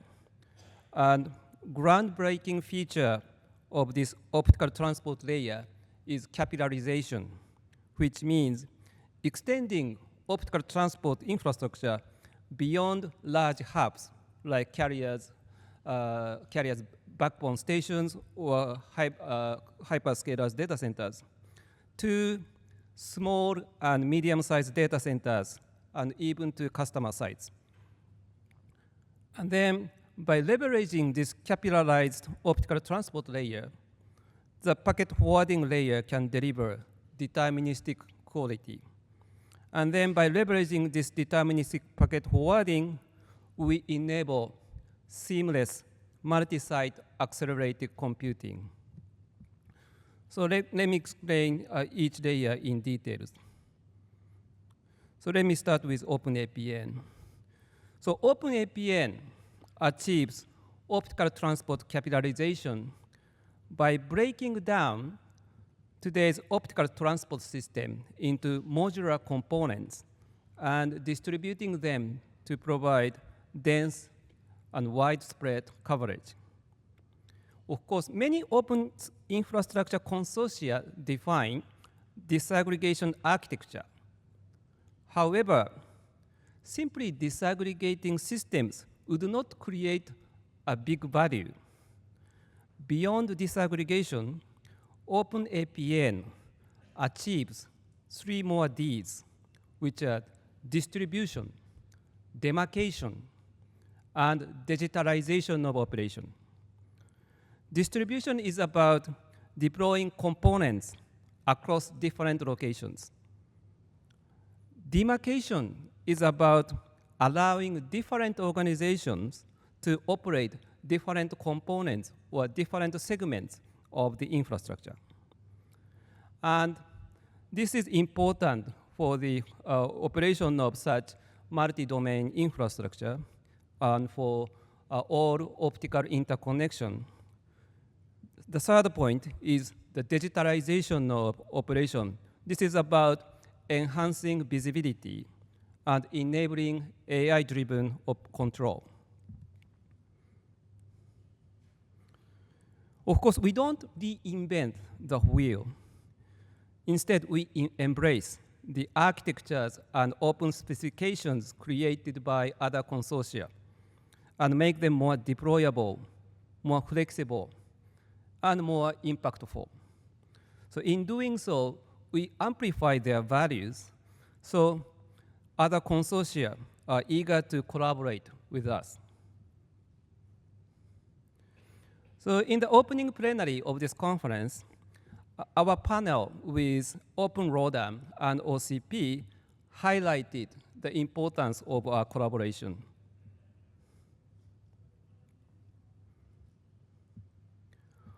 Also, from an economic perspective, Open APN delivers a major advantage.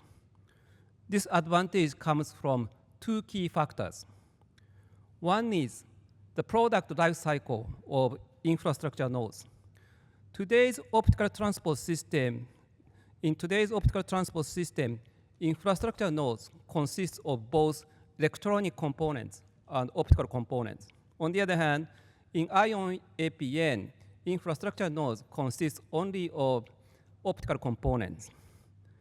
While electronic components must be repeatedly upgraded to keep up with the transceiver standards, optical components remain usable across multiple transceiver generations. That's why all photonic networks enable operators to reduce the infrastructure capex significantly. The second important factor is how the terminals technology upgrade costs show up in infrastructure providers' profit loss statements. Today, transponders are provider assets. That means the provider should recognize their depreciation cost. On the other hand, with IOWN APN, transponders may become customer equipment. That means infrastructure operators may be able to regain customers' terminal user equipment sales revenue instead of recognizing cost. With this new financial structure, infrastructure providers can deliver dense area coverage with lean investment. So with this new optical transport layer, packet forwarding no longer needs to rely on a patchwork of distributed nodes. Instead, we can deliver it as a unified cloud service built on a hub and spoke architecture. We call this concept packet hub and optical spoke. We can summarize the benefit of this novel architecture in 3 letters, DEF: deterministic quality, efficiency, and faster innovation. This is, maybe you can imagine, you can remember how FedEx revolutionized their package delivery business. They introduced tracking service and they introduced overnight delivery. Like that, we can revolutionize packet forwarding service. So the forum's new document, Deterministic Networking, outlined the keynotes for the packet hub and optical spoke architecture. And now we are planning a proof of concept of this architecture. So the packet forwarding layer with deterministic QoS will transform the relationship between the edge and the cloud. So with today's one, the edge cannot effectively share IT resources with the cloud. By contrast, with Open APN and deterministic networking, the edge can access cloud IT resources. This is what we call edge-cloud convergence. But upgrading the network layer alone is not enough to achieve edge-cloud convergence because of 2 key reasons. First, today's one relies on TCP/IP, which places a heavy load on CPU. And second, nodes cannot interact directly because firewalls stand in the way. That's why IOWN Global Forum defines an architecture for distributed accelerated computing, enables RDMA across data centers, and protects computing nodes with endpoint security installed on smart NICs. So let me recap. We have introduced the capitalized optical transport layer and the deterministic packet forwarding layer and the infrastructure for multi-site accelerated computing. Many people are talking about accelerating computing. People are interested in accelerated computing infrastructure. But most of the discussion outside of this forum is about the computing infrastructure in one data center. But here we are discussing multi-site accelerated computing infrastructure. And we believe this is the key point to enable nations and societies to stay competitive while achieving global sustainability. So in conclusion, here are the key takeaways. The forum has defined the 3 layers: capitalized optical transport, and efficient and deterministic packet forwarding, and multi-site accelerated computing. And the 3 layers combined will connect multiple AI clouds into a single, seamless, accelerated computing space. And it brings the consumers of accelerated computing, I mean enterprises, into the cloud. And APN economics will drive our growth. So that concludes my talk.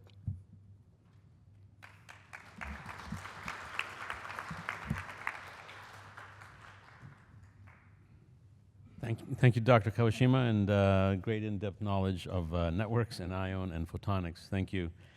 And so now for our final speaker, I'd like to thank him, first of all, for his patience. He's been sitting here with me this afternoon. Please welcome Dr. Sameh Yamani.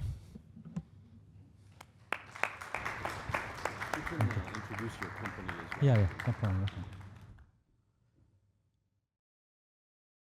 So first of all, let me introduce a little bit who we are. My name is Sameh Yamani. I'm the CTO of Viavi Solutions.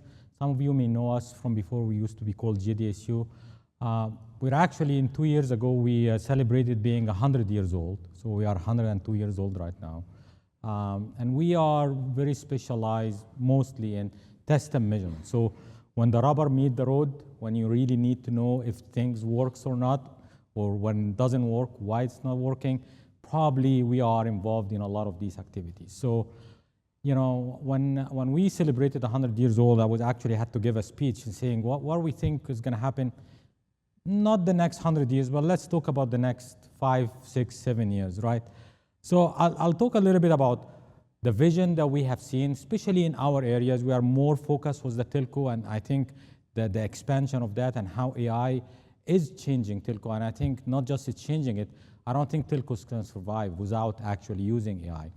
So we see, you know, these 5 different areas of trend that's gonna actually change how the telco domain is gonna look like. One, which we are here in this conference, optics and photonics is expanding. You know, I mean, you know, we are involved in a lot of the fiber installation, fiber testing, and fiber optimization, but you know, it's going beyond that. Right now, actually, our biggest, user of our tools are actually the AI data centers. They are, you know, adding more fiber than the telco in the last, 10 years. So this is expanding. You know, the data centers are becoming cities. So not only, communication between the data centers themselves, inside the data centers, inside the actual server, and now we're talking about photonic computing, where the technology of photonics is moving all the way to the end device. And definitely, one of the areas we are also seeing photonic is going to make a big impact, and I'm going to talk about this at the end, is in quantum computing, and I'm happy that IOWN already has some now work groups for photonic computing, for quantum computing and quantum comms, because again, this is a thread that needs to be fixed immediately. to actually manage the next security with our communication. The second one is wireless. Of course, wireless, we have been in wireless since the beginning. Wireless is expanding. Yes, 5G didn't deliver exactly on what we are looking for. Then there was this whole discussion about openness and Open RAN. But the evolution is going on, 6G and beyond. I'm going to talk a little bit how AI is going to be native and essential for 6G to actually provide the benefits that maybe 5G didn't actually do. We are also seeing expansions in the non-terrestrial network with terrestrial network. One statistics I just saw a couple of weeks ago is that 96% of operators around the world actually do have an NTN plan. So that's not any more kind of a wishful thinking. It's going on. Now there is still a lot of problems with NTN, and I'm going to talk about that. And then the evolution of RAN, the AI RAN. This is what we have been hearing about, how AI is going to fundamentally change the way we think about building the network bottom up, right? And that includes private network. And I also looked at positioning, navigation, and timing with a lot of what's happening in the world right now, with a lot of these areas where jamming and things happening, positioning, navigation, and timing becomes a very important topic. I'm going to move to the last one, sensing, because there is also, we are using Face ID, all of us, this 3D sensing. By the way, Viavi is providing a lot of technology in the 3D sensing. Fiber sensing is actually, we are seeing now being used. So fiber not only used for communication, but for a lot of these sensing capabilities that is helping in different use cases. But more and more, what we're seeing the next generation of sensing is using the actual telecom network for sensing. There is this new innovation coming in, integrated sensing and communication, ISAC, which is going to be one of the components of 6G. So that's also one of the trends we're going to see, how the network is going to actually be used as a sensor, not just as communication. And that AI becomes a very essential part, because as we're going to see the complexity, and I think we have seen in a lot of the different presentations so far and the last 2 days, automation is key, right? And AI is going to play a very important role in automation, not just for optimization, not just providing a lot of the ops using AI, like replacing all the OSS and BSS with AI agents, but actually, believe it or not, in field ops itself, the complexity and the training of new field ops to actually build a new layer of generation of network is becoming really hard. And AI is going to play a very important role in kind of assisting this kind of field deployments. And I'm going to spend a big portion also on the digital twin, because we come from the area of simulation. A lot of you are using our tools for simulation in the lab and so on. But simulation has to change, because in many cases, you build the thing in the lab, and the moment you put it in the field, it doesn't work. And they will say, well, what did you do in the simulation, right?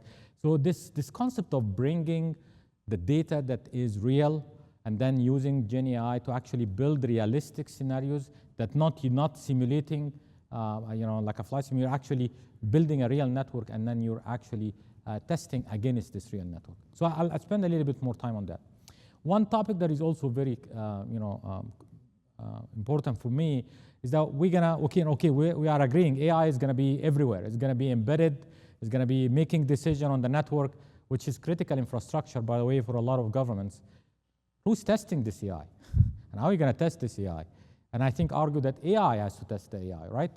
It's not, we have this saying, don't go to a gunfight with a knife, right? You really need to know how to build guardrails for the AI. You have to use AI.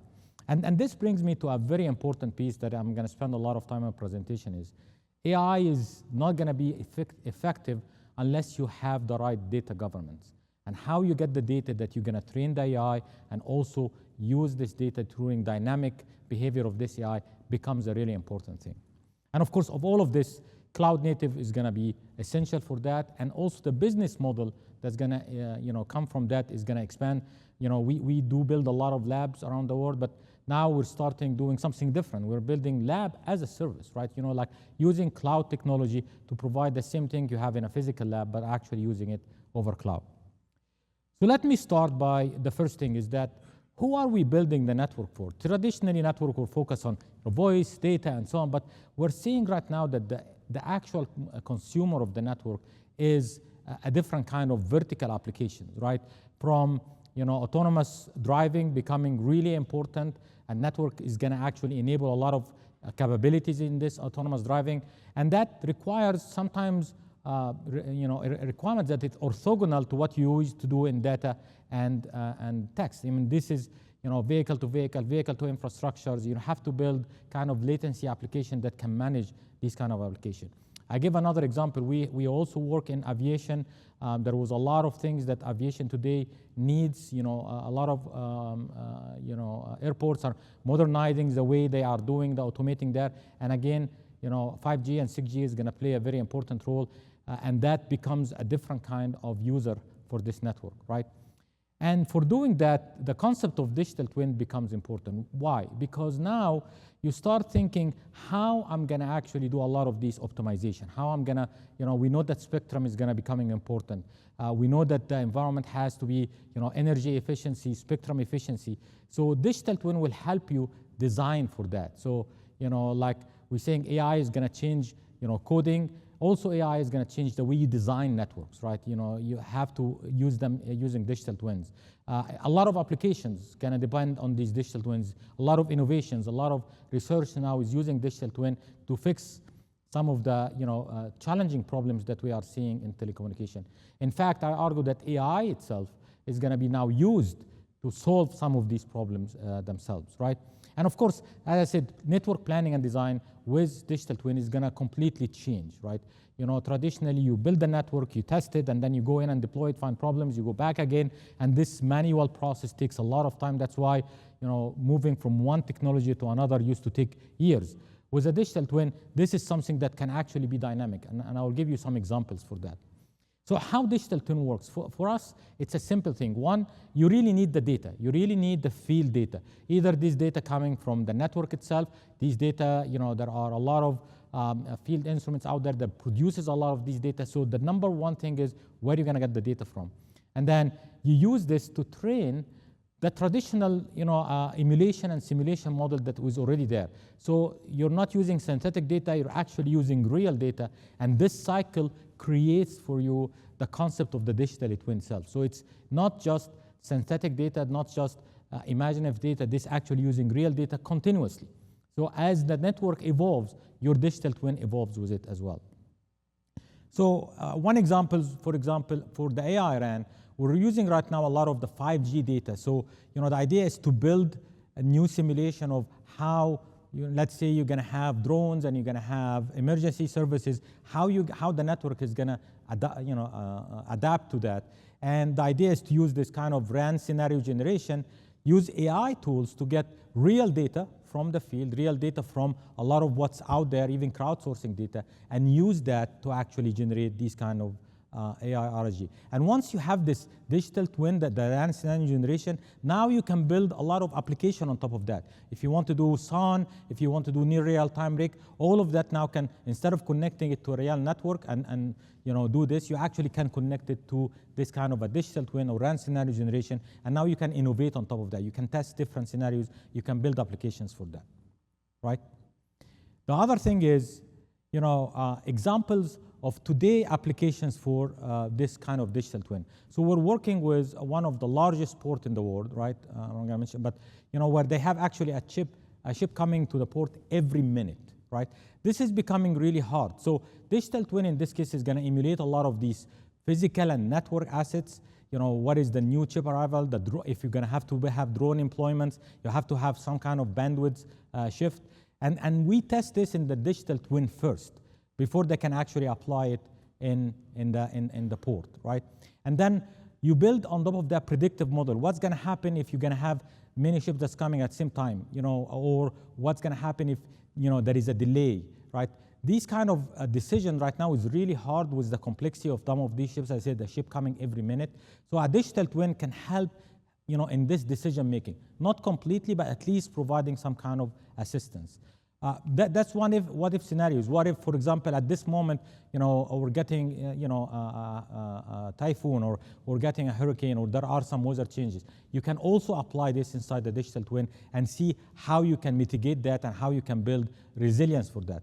The other thing is really hard is that a lot of these port authority, when a ship comes in, they actually can, they don't let the pilot do it because it's of complexity. So they either had to, have their own pilot, or in many cases they do remote piloting.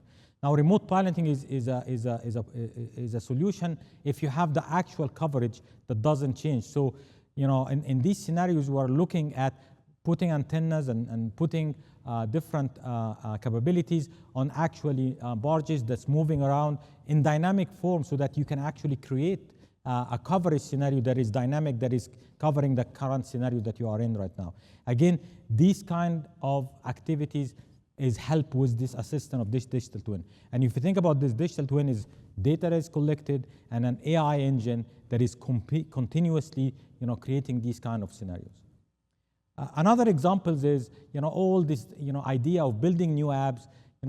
These apps and these verticals require a network. Now, if you want to test it on a critical infrastructure, a lot of the operators say, well, I'm sorry, I'm not going to open my APIs for you to test the app. But we can do this with a digital twin, exactly similar to a big network like an AT&T or an NTT Docomo or Singtel, and you can actually now expose the APIs to the digital twin for the application developments. And these APIs can allow you not only to get data from the network, but it will emulate what the network is going to behave if your app is doing 1, 2, 3, 4, right? So this is another example of where digital twins can help in the development of new applications, right? It's a sandbox environment for the developers, so you don't have to worry about the critical infrastructure, but it's also not a cartoonish network. It's actually real network. It has this real behavior of an actual, at a high scale network as well. And then of course, once these developers are doing this, can be a marketplace for them to actually advertise their applications. And then, one of the examples we're also doing right now in the US here was smart agriculture. Very complicated things where you have drones, you have these tractors that have cameras that's using AI, they're using satellites, and again, how are you going to design this? A lot of the people who are building these kind of tools have no actual experience in telecoms and the network design. So a digital twin can help integrators and other vertical providers to actually do all of this, design it, and then test it before you actually put it in the field. So this is the example. Actually, Viavi also, we involved a lot in railway. I don't know, a lot of you know in Europe, for example, railway is still using 2G network. They are moving to 5G. But one of the problems is how are you going to test that? There is a lot of complexity right now between not just the telecom, but train-to-train signaling with the network itself, with the different part of the network. So we are actually helping a lot of these upgrades right now, also using digital twin, collecting data from the network and building scenario generation for them to do what-if scenario, how you're going to actually have different policies to manage this example. So this is one around the digital twin. Now let's talk about the next generation network as well. NTN is a very big thing, right? If you look at where they are seeing, there is a lot of different market for NTN, smartphone and wearables, but also vertical markets, utility, agriculture, as we talked about, emergency services. All of them requires 100% guaranteed coverage and autonomy and security. So, there is also enterprise that looking for integrated terrestrial and non-terrestrial network, rural areas. I mean, these are all applications today that, that will benefit from the NTN. But the NTN has still a lot of, problems. You have the station that is in the orbit. Are you going to put the G node B in the satellites? What we call it a transparent, or is it going to be in the ground? There is still a lot of problems in designing how you have device to satellites. Mobility, Doppler effect. So there is so many things that you really need to do. So what we are also helping here is building this NTN digital twin as well, where you can actually do a complete simulation. And you design it based on, is it LEO or a MEO or a GEO? And we actually can emulate based on actual movement of satellites constellation, what will be your solution to, for example, something like Doppler shift, or what would be the latency if you do X, Y, Z, right? So this, again, digital twin can help fix some of the problems today with NTN. We also use real data from the NTN, from the 5G network, to actually do kind of simulation models that is more realistic for the network behavior, network ingestion, and the traffic simulation. And of course, you can build a lot of protocol performance validation. You do predictive analytics using the AI model for beam handover, for example, prediction. So this is a tool today that is being used by a lot of end-to-end researchers, a lot of vendors that are trying to build the next solution for end-to-end. And then, of course, the biggest thing that we are seeing, AI is going to change in telco with 6G, the AI RAN, how AI is going to become native in the radio access network. And I argue that there is a lot of things that we can do for the AI RAN. Of course, building digital twin, looking at bringing field data into the lab, AI testing AI. But the most important thing, what we call data for AI, that for actually making the RAN behave the way we want, we have to have the right data to train this AI and also the right data to test this RAN, right? So, one of the things we do today is that we are using a lot of the data that we collect from the network to actually do a lot of these predictions, looking at beamforming, how AI is going to behave. You can actually test it in different scenarios, and you can see, for example, the heat map based on some of the coverage scenarios, some of the AI algorithm, so you can actually see it in 3D models using real data from the field. Actually, this is done here in Dallas, if some of you are familiar with the Dallas streets, right? So these are the kind of things that also AI is going to change in the network itself, right? And then, of course, here is the big thing, and I was trying to build this over time. The network of the future is going to look like this. It's going to be literally all of these different components coming together, software, hard, and AI, so that when you want to have a new vertical, the network can dynamically actually create the slice for you. That's the holy grail. That's what you want to do. Like, you actually be able to be adaptive to different applications, different scenarios, by actually managing this using an AI engine. That's this agentic AI.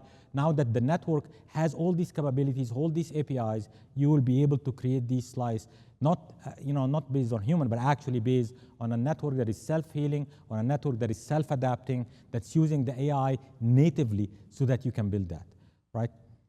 So we are today building, using this AI, a 6G test bed that can actually have a lot of these capabilities, AI-powered digital twin, integrating field with lab, bringing AI native beam and channel emulation, and also building these kind of over the air and all of these kind of simulations. So that's one. The other one is important is, deployment itself will require digital twin.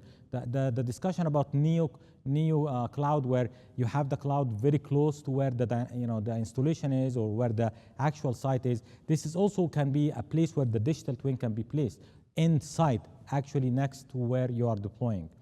And of course, testing and verification becomes really important. Not just testing performance, testing power, efficiency, spectrum efficiency, all of that becomes part of it. And then, of course, the application that's going to run of that, either OpenAPN, 6G NTN, quantum safe, spectrum efficiency, or ISAC applications, right? The last thing I'm going to talk about, so this is the kind of what we are having, and ISAC is a key technology right now that is being talked about in 6G. This is where sensing becomes, the network becomes a sensor, right? Especially for drone detection, for UAV detection, for a lot of applications that cannot be done by normal radar sensing technology. So there is a lot of discussion there, but again, AI plays a very important role there, where you can use some of the data that you have to actually be able to build localization, tracking, smart resource allocation. These are all part of what we call the ISAC, integrated communication and sensing testing itself. Now, the last thing I'm going to talk about is quantum comms, right? Which also is photonic. I mean, the whole idea of quantum key distribution is using this kind of photonic, and quantum entanglement to actually build these kind of keys. Now, it is, in many cases, what happens is that you have a lot of these QKD devices out there. The moment you install them, fiber technology is still not there to meet the demand. So there is a lot of things that's going on, and we are working with a lot of vendors and providers, telecoms, to actually solve a lot of these different problems, like understanding the urban fiber noise, environmental fluctuation that can impact some of these quantum key distribution. So this is another area for that. And of course, the last thing is post-quantum cryptography, where again, AI plays a very important role in testing a lot of these algorithms, creating scenario to see, are they going to be resilient to quantum computing or not. So with that, I hope I give you a little bit of taste of where we are seeing the trend, especially in our part of the telco network. And I hope this opens a lot of discussion. Thank you so much.